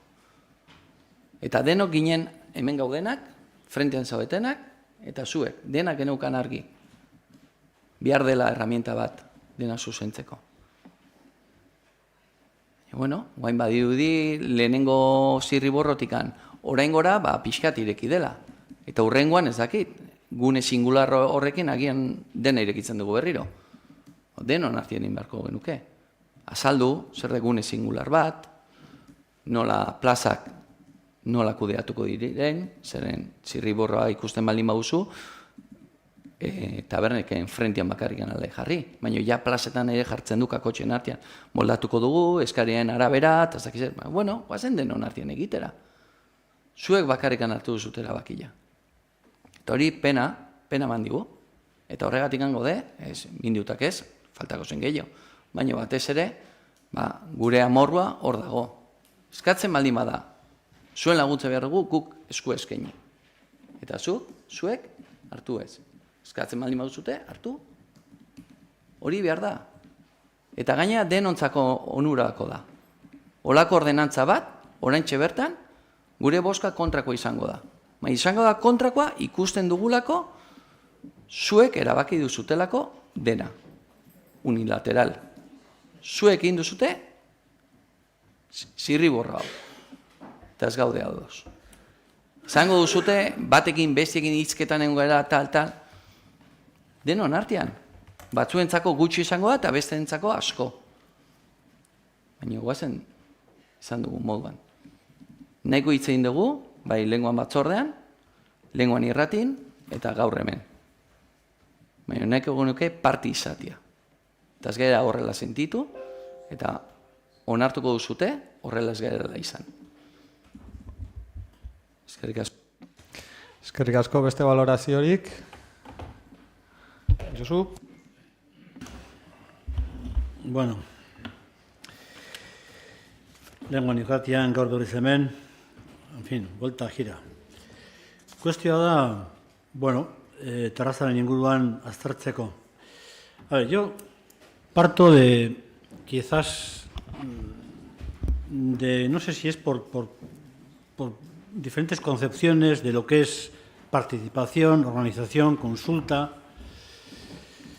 Yo lo dije tanto en la radio como así donde lo digo, ¿no? Es decir, yo me acuerdo que, bueno, cuando se empezó a hablar del tema de las terrazas, en una reunión que tuvimos se nos presentó un borrador de proyecto en el cual, bueno, prácticamente era copia literal de la ley.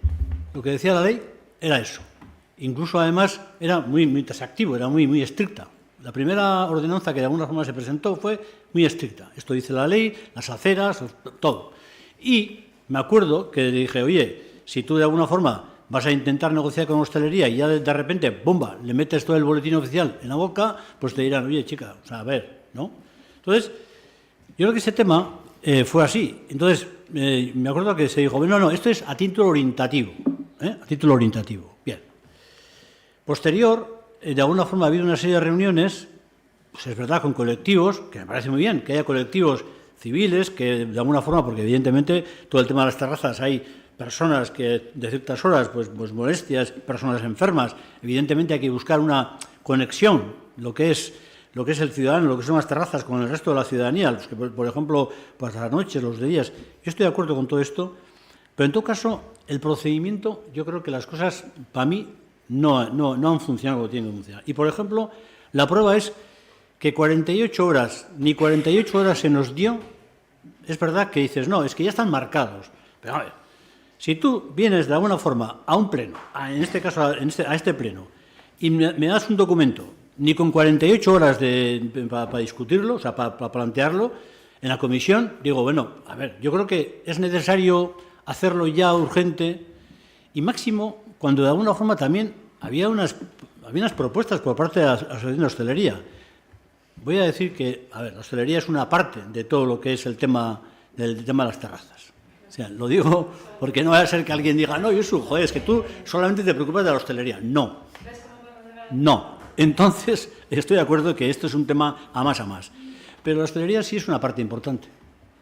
Querámoslo o no, es una parte fundamental, que de alguna forma es la que en el tiempo de la pandemia le salvó de muchas cosas. Es verdad que en el tiempo de la pandemia se hicieron algunas cuestiones y extensiones quizás desproporcionadas en este caso y que ahora yo no digo que no haya que corregirlas, pero hay que corregirlas con acuerdo, con consensos. Porque todas las ordenanzas que hagamos, si no hay acuerdos y consensos, sobre todo con un sector tan importante, es papel mojado. Porque luego al final le vas a tener que mandar a la policía y, oye, tienes que hacer esto. ¿No es mejor acordar, consensuar y apurar al máximo? Y apurar al máximo no es la mejor forma que se ha utilizado. Por ejemplo, es decir, tú de alguna forma le dices, oye, vamos a aprobar inicialmente y luego vamos a hacer alegaciones.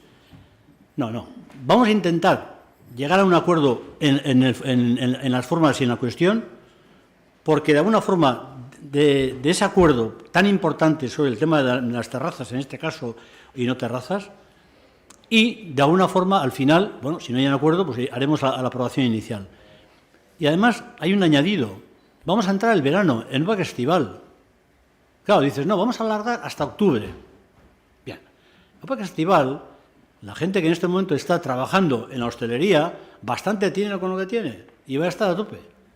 Vale, ¿cuál es el problema para que de alguna forma, después de la época estival, podamos de alguna forma, si no hay una posible negociación, plantear el tema de la aprobación inicial? Hay que hacerlo ahora, hay que hacerlo en la época estival. Eso es lo que de alguna forma yo entiendo que además incluso la Asociación de Hostelería lo ha planteado.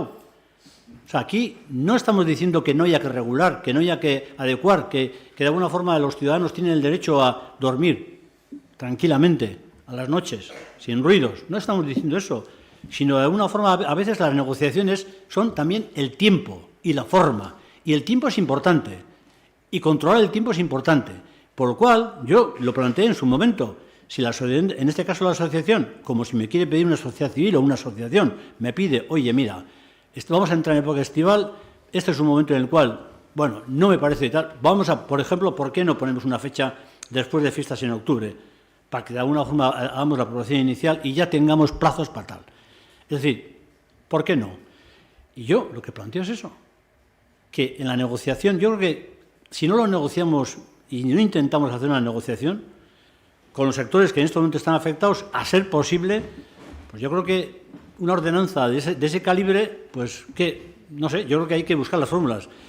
Y de alguna forma, incluso no solamente el tema de la propia terraza, sino incluso los precios. Hay cuestiones que también de alguna forma hay que establecer. Bueno, yo creo que, entonces, yo la propuesta que tenía era de que, bueno, no se va a aceptar, porque al fin y al cabo se toma la decisión. Yo lo que planteaba es que esta aprobación inicial se dejara para después de la zona estival, que sería el mes de octubre y nada más. Pero bueno, dicho esto. Beste iritzirik, bai, Garoa. Bai, arratsaldeon. Nik ez dut hartu denborarikan aktatan zenbat pertsonek parte hartu duten ikusteko. Uste dut kalkulatzeko moduko izango zela, baina zakit 200 gora izan daitezkela pentsatu dezaket. Orduan bakarrik ez da. Azken finean prozesu parte hartzaile batean oinarrituta ere izan delako. Eta nik lotu nahiko nuke lehengo puntuekin, eta orain zuk ere Josu esaten zenuna, negoziatu egin beharko da, eta hitz egin beharko da, eta argi dago gobernu talde honen jarrera hori dela. Baina baita ere ulertu behar duguna da,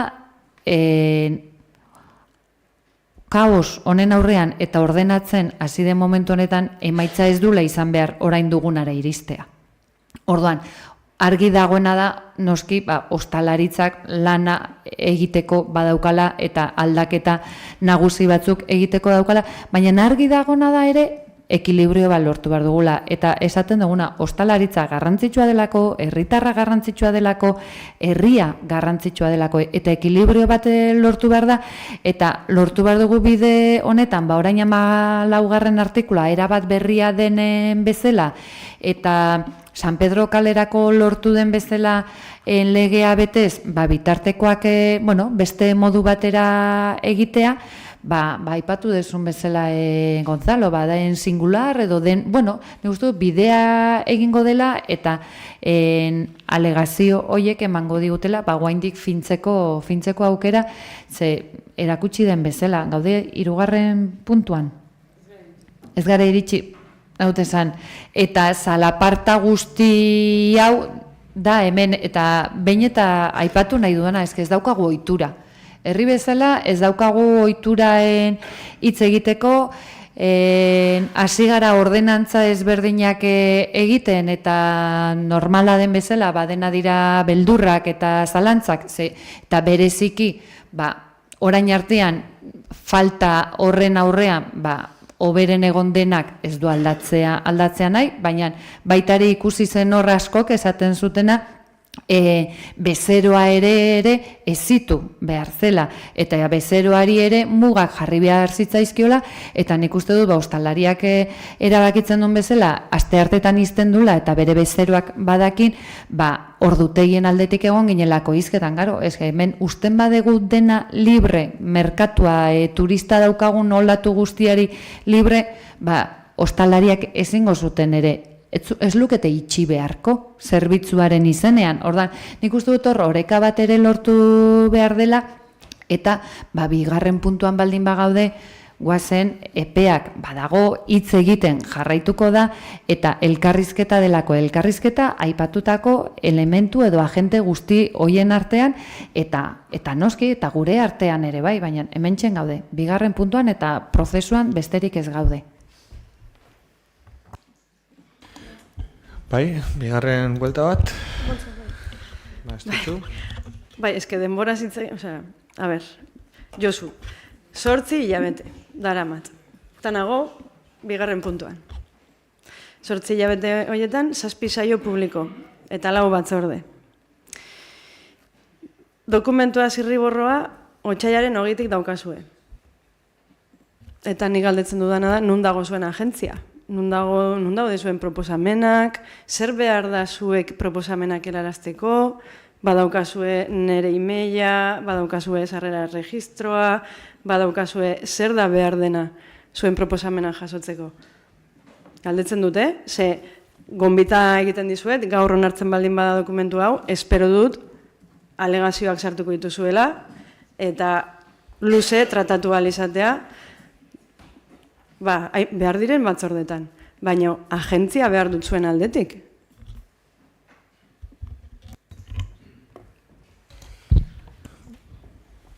Bai, AJaren izenean, Kalixa. Bai, non da gure lekua hitz egiteko ez di. Azkeneko batzordean, azkeneko momentuan, hasi ginen pixkat hitz egiten, metroen inguruan, eremuen inguruan, Garoak aipatu ditu zenbat agente daude. Gu ere bai agente batzuk gera, oposizio taldekoak herritarren ordezkariak. Ordan gure formatua da batzorde batean. Edo laneko bilera batean, elkarrekin, guazen hitz egitera eremutaz.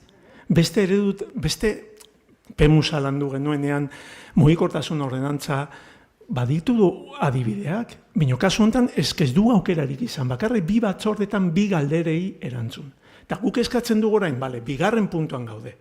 Bukatu arte, aukera izango dugu gure formatua hemen gaudenok batzorde batean. Batzorde batean edo laneko bilera batean deitu eta joango gera. Joango gera ordenantza honekin, urdinez dagonarekin, badirudi hor dagoela gakoa, eta guazen hitz egitera. Eske guk hor hitz egin dezakegu. Bestela joaten gera bilera ireki batera, eta normalian politikok ez dugu hitz egiten, logikoa denez. Ez dugu hitz egiten, zuek oso aktiboak izan zareten mugikortasun mailan urtetan, eta parte hartu dugu, bino ez alderdi politiko bezala.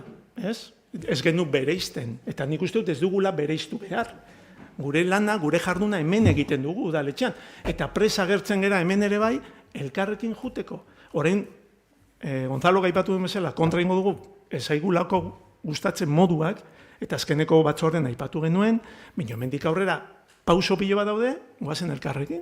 Goazen elkarrekin, guk ere, esperientzi pixka badaukagu, zerbait landu genuen gure momentuan. Goazen elkarrekin. Presa agertzen gera, ez ditxu. Josu? Yo, insisto en el procedimiento. A ver. No, te digo el procedimiento porque, claro, dices, no, es que ya habéis tenido, ¿dónde están vuestras aportaciones? A ver, vamos a ver. En esta casa, aparte del tema de las terrazas, tenemos un montón de cuestiones.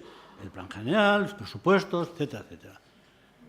Entonces, a ver, cuando de alguna forma vamos a discutir sobre un tema de terrazas en este caso, se nos trae ya una oferta, o sea, una propuesta al final, ya una propuesta más o menos que el equipo de gobierno ya ha elaborado con otras entidades y se nos trae con 48 horas de antelación. Ese es el lugar donde se empieza a discutir. Ahí Ahí se empieza a discutir. Y no hemos tenido tiempo para discutir esa cuestión, más solamente para traer al Pleno. Ese es el órgano. Y ese órgano se nos está hurtando. El órgano de debate se está hurtando. Estamos escapándonos por las ramas. Ya hemos informado, ya hemos convocado. No, el órgano de debate ahí. Y de alguna forma, cuando se trae ya una propuesta ya más o menos elaborada, a partir de ahí es donde nosotros, me refiero a los partidos políticos que nos votan en este pueblo, somos los agentes que de alguna forma tenemos que ir definiendo las cuestiones. Pero en este caso se nos ha traído simplemente para decir, oye, esto es lo que hay y este va a la aprobación inicial. Pues no, este no es la forma de trabajar. Lo siento, no es la forma de trabajar, porque ya lo das por hecho. Entonces, yo lo siento. Entonces, yo creo que más claro, agua.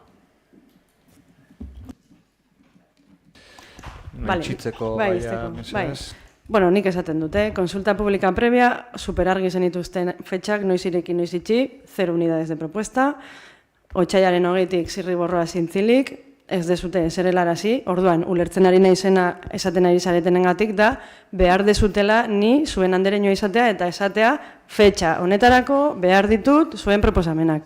Bale? Pues horrela ingo dugu. Horrela nahi balin badezute, horrela ingo dugu. Baina, berriro diot, nire meia daukazute, telefona daukazute, etorri zaitezkete, baina ez dezute egin.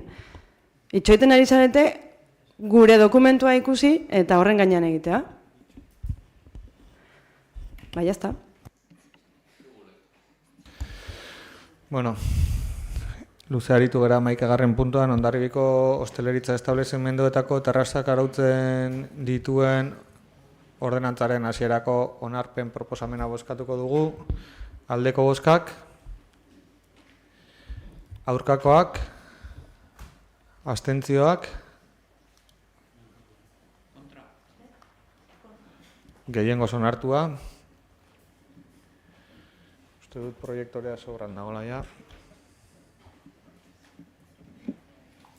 Pasako gara 12. puntura, Residencial Montañenea SL-ek etxanikenean proposatutako hirigintza hitzarmenaren dekretuaren berri ematea. Barkatu ez ditzu, zure da hitza. Bai, benga bagoaz aurrera. Leno egin dudan sarreran ere, aipatu dut etxanikenearen inguruko, hola, pintzela da nagusi bat. Da espada, nabardura egingo dut, etxanikenearen eremua da, torreko aldapa, hau da, hilerrira doan aldapa horren, eskerreko aldean gelditzen den lursail hori. Eta hemen jasotzen den, ezberdintasuna da, pixka bat, aurreko dokumentuan, hasierako onarpenean, guztia eraikiko zela babestutako etxebizitza izateko, eta eraikigarritasuna baxuagoa zuela, 0,57 metro karratu zabai, metro karratuko. Oraingo proposamenean, lehen aipatu ditugun arrazoiengatik, eremuko eraikigarritasuna handitu egiten da, eremua bera ere pixka bat handitu egiten da, eta beraz, oraingoan eraikigarritasuna 0,66 metro karratu zabai metro karratuko izango da. Honek, lehengo dokumentuan 250 bat etxe bizitza ematen zigun, oraingoan 345 etxe bizitza ematen ditu. Eta adierazi dugun bezala, hemen transferentzia mekanismoak desagertzen dira, eta beraz legeak adierazten duen bezala, urbanizagarri denean 125 libre eta 75 babestutako etxe bizitza eta tasatuan izango da.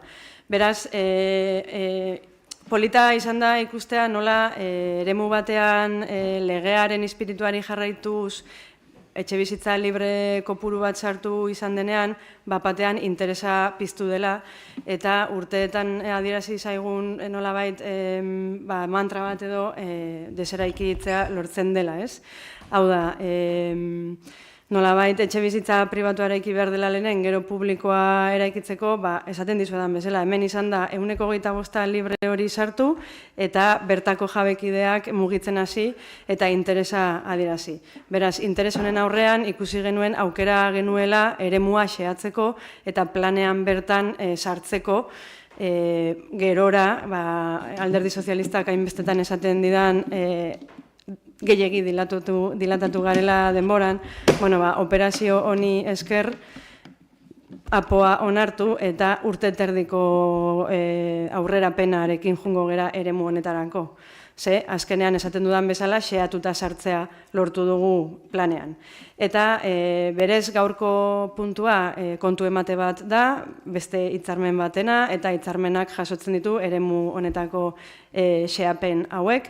Eta gero ikusi duzue ere bai, badagoela alkate jaunaren dekretu bat, non esaten duen, izapidetzeari hasiera emateko agindua ematen den, jende aurrekoan jartzea, eta ezagutzen dezuten prozedura, gaur 2 prozedura itxi ditugu, prozedura berri hori edo berdin hori martxan jartzekoa. Eta horixe da gaur kontu ematea. Balorazio horik egin nahi da? Bai, Gonzalo, zure da hitza. Eskerrik asko Igor, ez ditxu mila esker.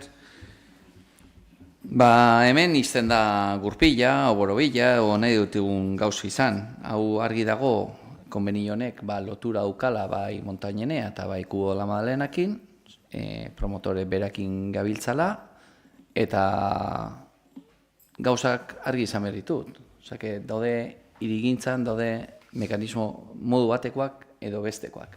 Alditugu konbenio modu batekoak edo bestekoak egin. Baina konbenioak gainetikan ikusi, txosten juridikoik gabe, printzipioz ezin dugu onartu, batez ere eraikitasun guzti hori, badakite guain ez dela bozkatu behar. Eraikitasun guzti hori, beraiek eraikitzen baldin badute zuzenian, libre konkurrentzia egin gabe, alditugu konbenion bitartez, lurzoru legera berriz jun eta zuzenian egitea, baina publizitatea eta eskaintza ez da betetzen. Eta hemen bai daudela milioi bat. Milioi bat. Gero ikusi beharko da, xehetasun guztiekin, txosten juridikokin, gero saltzeko orduan etxe bizitza publikokoiek, zein salduko ditu udalak, enpresak, nola ingo diren gauz guzti hori, xehetasun guzti hori falta ez aizkigu. Ikusi gu, ingo direla 355 etxe bizitza, pribatuak, tasatuak eta UEPO, ez dakigu alokairuzkoak edo ez, ikusi beharko dire, baina ere, zalantza juridiko asko, eta oraingoan gehiago, dirua askoz potologo delako. Ikusiko dugu, paper guztia eta txosten guztiak izaten da mai gainean, aztertu, eta ipatuko dugu, eta tokatuko zaigu, honea ekartzea bozkatzera. Dudari gabe. Beste valoraziorik? Josu?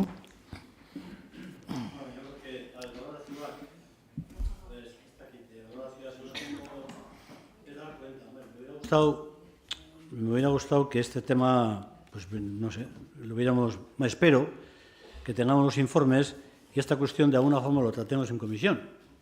Sobre todo porque yo creo que es un escenario interesante, importante, que de alguna forma, bueno, pues va a requerir de todo. Yo creo que, hay muchas preguntas que analizar, en el sentido de que está claro. Yo lo que estoy viendo un poco es que el modelo que hasta ahora en Hondarribia se ha llevado, el tema de lo que es, el tema me refiero, pues por ejemplo cuando se hizo en Muriate, se hizo todo el tema de Amute, lo que es el tema del Puntal, es decir, que de alguna forma la iniciativa pública del ayuntamiento siempre ha jugado un papel. Aquí yo tengo la sensación que al final es un convenio cerrado con unas empresas determinadas y que de alguna forma son las que hacen esta cuestión. No lo sé. Por lo tanto, yo esperaría, para hacer una valoración, a que se nos traiga ya pues, el informe jurídico y lo hablemos en comisión, sobre todo para analizar esta operación en toda su extensión y, de alguna forma también, qué capacidad de control va a tener el ayuntamiento respecto a este tema. Y de alguna forma, si en lo que es la vivienda pública, qué parte de alquileres va a haber, si va a haber a un alquiler, si va a haber, no. Si el tema del alquiler, de alguna forma, quién lo va a compensar, si hay que hacerlo a través de. No lo sé. Entonces, bueno, yo me remito a. Así como, por ejemplo, en las dos cuestiones anteriores lo tenía muy claro, en este todavía no lo tengo. En lo cual voy a esperar a que tengamos los informes jurídicos y, de alguna forma, los informes en todo su contenido. Desde la primera parte hasta la última. Y hasta entonces no me voy a pronunciar.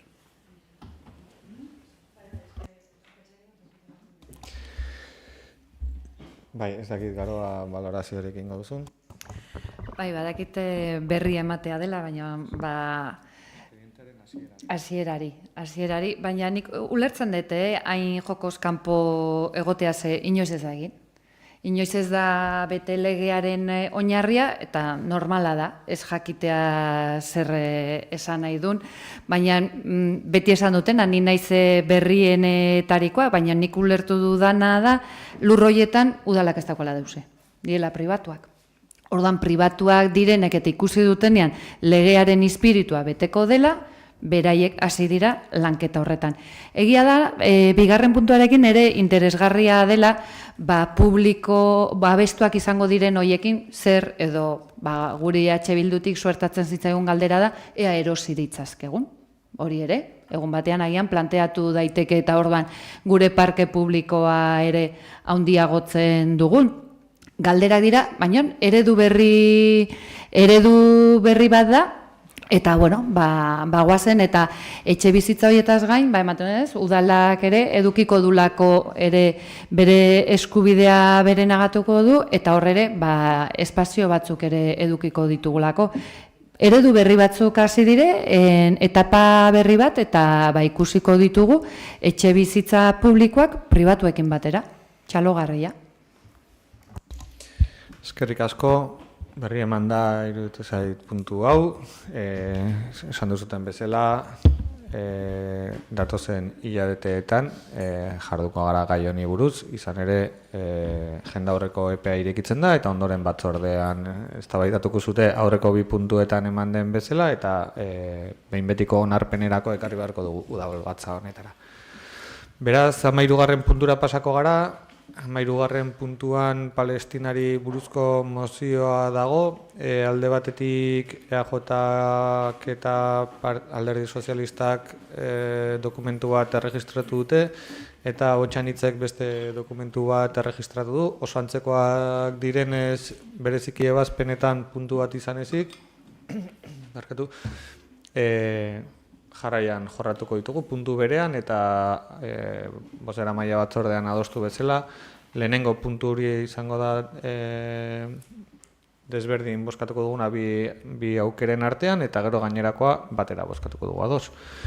Sarrera idatzi erregistroaren arabera AJak eta Alderdi Sozialistak erregistratu dute aurrenen, beraz zuena da hitza, ez dakit nork defendatuko duen mozioa. Gonzalo, zuk? Ez, txoin pixkat. Ingo du Josuk irakurketa, gero zuek egiten duzute, eta gero balorazio egiten dugu denok nola.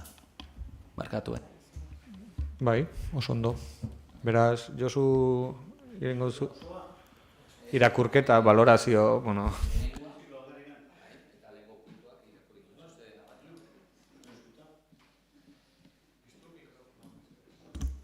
A ver, durante las operaciones militares israelíes en Gaza, que comenzaron tras los terribles ataques de Hamas del 7 de octubre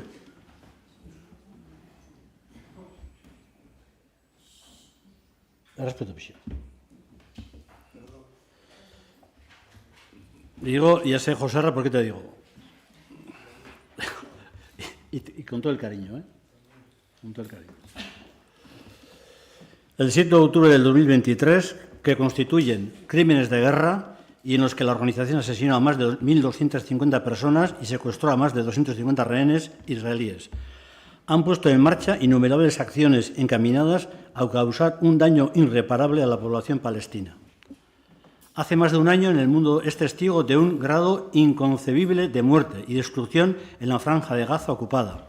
El brutal ataque de Israel contra la población palestina de Gaza ha matado a decenas de miles de personas, borrando de la faz de la tierra a familias enteras, arrasando barrios y residenciales, destruidos infraestructuras críticas y desplazando forzosamente a 1,9 millones de palestinos y palestinas. Más del 90% de la población de la franja de Gaza, causando una catástrofe humanitaria sin precedentes. Mientras el mundo mira, Israel ha roto unilateralmente el alto del fuego y sigue cometiendo ataques implacables con impunidad que causan la pérdida incesante de vidas palestinas, mientras la desesperada catástrofe humanitaria en Gaza sigue empeorando, agravando aún más, si es posible, la situación. La ONU acaba de advertir que 14.000 bebés sufren de desnutrición grave en la franja. Oraino? Orain? Aitzol, ahotsan hitzen proposamena irakurriko duzu, mesedez?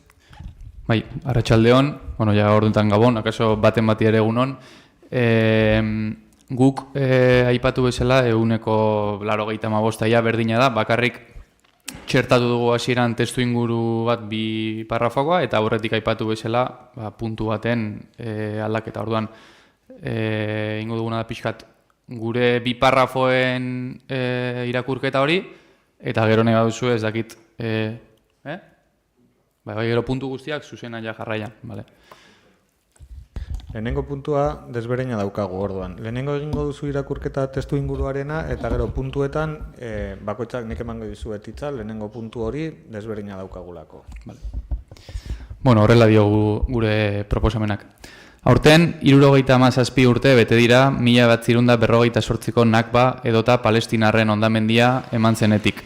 Bertan, 700.000 palestinar baino gehiago erbesteratuak izan ziren, 530 herri suntsitu, 31 multzokako erailketa, Haifa getoaren sorrera edota 8.000 palestinar baino gehiago konzentrazio esparruetan amaitzea, bortxazko lanak egitera behartuak. Azken hamarkadetan, zuzeneko biktima bihurtu dira palestinarrak, haien lurrak okupatu, biolentzia areagotu, ekonomia ito, gizartea erbesteratu eta haien etxebizitzak suntsitu dituzte israeldarrak. Bale, orain ebazpenetan sartuko gara, lehenengo puntua egingo dugu, bakoitzak bere, ez dakit, eta gero ondoren beste guztiak, bale? Gonzalo, zuk lehenengoa, AJPSRena. Bai, hau da lehenengo puntua, 2023 urriaren 7 Hamasek egindako erasoa bortitza gaiteztea.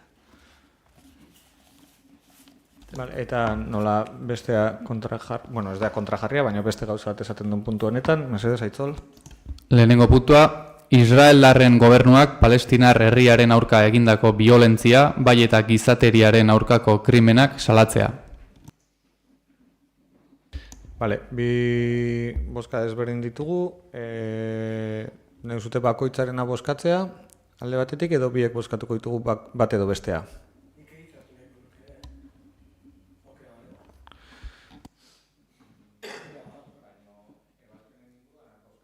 Vale, barkatu, EH Bilduren valorazioa ere entzutea hitza eskatuta baldin badago, naiz eta erregistratu ez duen, valorazioa eta puntuen ingurukoa baino valorazio orokorra egiteko aukera. Bai, bueno, nik hasteko zuzenketa bat, Palestinar herriaren kontrako errepresioa ez da hasten urriaren 7ko ekintzen ostean. Bai, urteak daramatza estatu zionistak estatu zapaltzaile denean Palestinar herria zapaltzen. Eta hori argi usteko, hemen ezer ez da azten urriaren 7an, urtea daramatzate horrekin. Urriaren 7an areagotzen da. Eta gero ikusten duguna da, 2 milioi pertsona gozezitzeko estrategia bat martxan dagoen honetan, sekulako genozidio egiten ari den honetan, lekuz kanpoko iruditzen jaku 2003ko ekintzen kontrako gaitespenaren puntua sartzea. Lehenengo mozio aldu zenean, PSOE-rena puntu hori ez zegoen, eta bueno, naiz eta agian aipatzen zen idazterako orduan, aipatzen zen puntu batzuek tan, ados ez egon, nahiko onargarria iruditzen zitzaigun. Baina, gero iruditzen zaigu lehenengo puntu hori sartzea, desvirtualizatzen duela mozioan bertan agertzen den guztia. Eta hori izan nahi nuen. Eskerrik asko. Bai, eskerrik asko. Beraz, bozkatuko dugu lehenengo puntua, lehenengo EAJPSRena, eta ondoren ahotsan hitzen ongi iruditzen bazaizue. Orduan, EAJPSek aurkeztu duen lehenengo puntuaren aldeko bozkak, aurkakoak, ez da onartu, eta ahotsan hitzek aurkeztu duen lehenengo puntuaren aldeko bozkak, aurkakoak, abstentzioak, gehiengoz onartuta beraz, eta ondoren, bigarrenetik 10. puntura arteko irakurketa eskatuko dizuet, ez dakit, Gonzalo, zuk egingo dituzu? berdinak direnez, batek egiteakin nahikoa da, ba Itzol. Zena, zutenak irakurtzea? Vale. Bigarren puntua. Gazako populazio zibil palestinarraren aurka egindako genozidioa irmo eta ñabardurarik gabe gaitzestea. 3. Berehalako sueten iraunkorra eskatzea, indar militarrak lurralde okupatuetatik erretiratzea eta nazioarteko zuzenbide humanitarioa, nazioarteko ebazpenak eta giza eskubideak erabat errespetatzea. 4. Europar Batasunari eskatzen diogu egitateen larritasunaren aurrean jarduteko eta Israelekin duen akordio komertzial eta politikoa berrikusteko. 5. Gazako zerrendan laguntza humanitarioa sartzeko bide seguruak bermatzea, lurralde horren blokeo ankerra eta legez kanpokoak kentzea eta palestinar lurralde okupatuaren okupazioa amaitzea. Israelek Gaza eta Zisjordania ekialdeko Jerusalem barne okupatzea legez kanpokotzat jotzen zuen nazioarteko justizia gortearen 2024ko uztaileko kontsulta iritzia praktikan jarriz. 6. Europar Batasunak bere eragina eta boterea erabiltzea giza eskubideen, justiziaren eta kontuak ematearen alde. Hain zuzen ere, Genevako hitzarmenekiko errespetua bermatzeko, estatu guztiek gatazkako aldeei armak transferitzea etetea eskatzen baitu, gutxienez, nazioarteko zuzenbidea urratzeagatik kontuak ematea bermatzeko lankidetzan aritzea, eta nazioarteko erakunde eta mekanismoak babestea, nazioarteko zigorgortearen eta nazio batuen erakundeen ikerketa batzordeak palestinar lurralde okupatuari buruz egindako ikerketak barne. 7. Europar Batasuna aurrez aurre egotea Gazan presentzia militar iraunkorra ezartzeko, mugak aldatzeko edo palestinar herritarrak Gazatik edo Zisjordaniatik deportatzeko edozein ahaleginen aurka. Eta behartutako leku aldaketa hori Genevako 4. hitzarmenaren araua uste larria dela eta gerrako krimena dela onartzea. 8. Hondarribiko udalak berriz ere babesten du ekialde hurbileko Palestinako errefuxiatuentzako nazio batuen agentziak, UNRWA, urgentzia humanitarioko arrazoietan oinarrituta egiten duen lana. 9. Hondarribiko herriaren elkartasun aktibo adieraztea Palestinako herriari eta gerren biktima guztiei eta munduan gertatzen diren giza eskubideen urraketa justifika ezinei. 10. Akordio honen berri ematea Espainiako gobernuko presidentetzari, kanpo arazoetako ministerioari, Europako parlamentuari, Palestinako errefuxiatuentzako nazio batuen agentziari eta gizarte eta giza eskubideen aldeko erakundei. Eskerrik asko. Bozkatuko ditugu 13. puntuko ebazpeneko 2.netik 10. puntura arteko zioak. Aldeko bozkak. Aho batez onartua beraz. Horrela jasota geratuko da hartan. Hurrengo puntua 14 eta 15 udalbatzan hasieran eztabaidatu ditugunez, 16. puntura pasako gara. 2025ko 1253 dekretua oroituko zarete aurreko udalbatzan esan genuela akats informatiko batengatik etzegola zintzilikatuta, dekretu horren eta gero 1333tik 1654 zenbakira bitarteko alkate dekretuen berri emateari buruz zerbait galdetu nahi da? Dekretuak berri eman da, pasako gara 17. puntura, erregu eta galderen puntua, norbaitek zerbait galdetzekorik, bai, Gonzalo? Bi galdera, Erraixa, lehen aztu zait konbenio gaun asuntorekin, aztu zait aipatzea zuk ez ditxo aipatu duzun moduan lehenengo montainene aipatu duzu alegazio bat zegola, eta gero bestian bazeudela multzo bat. Erantzun zaie beraiei?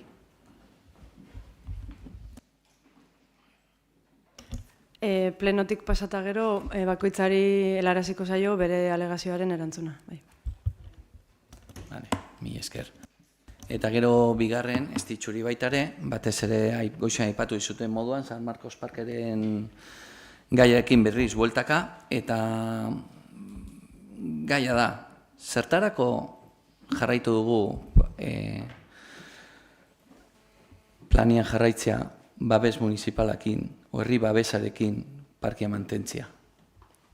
Lehen, aprobazion inizialien segon jarrita herri babesarekin, bertan interbertziok egiteko babeseko legea 6/2019ko bete beharzun, eta orain igual jarraitzen du. Eta orduan zertako babesten dugu, gero egiten baldin badugu, gauzak aldatu txostenik gabe.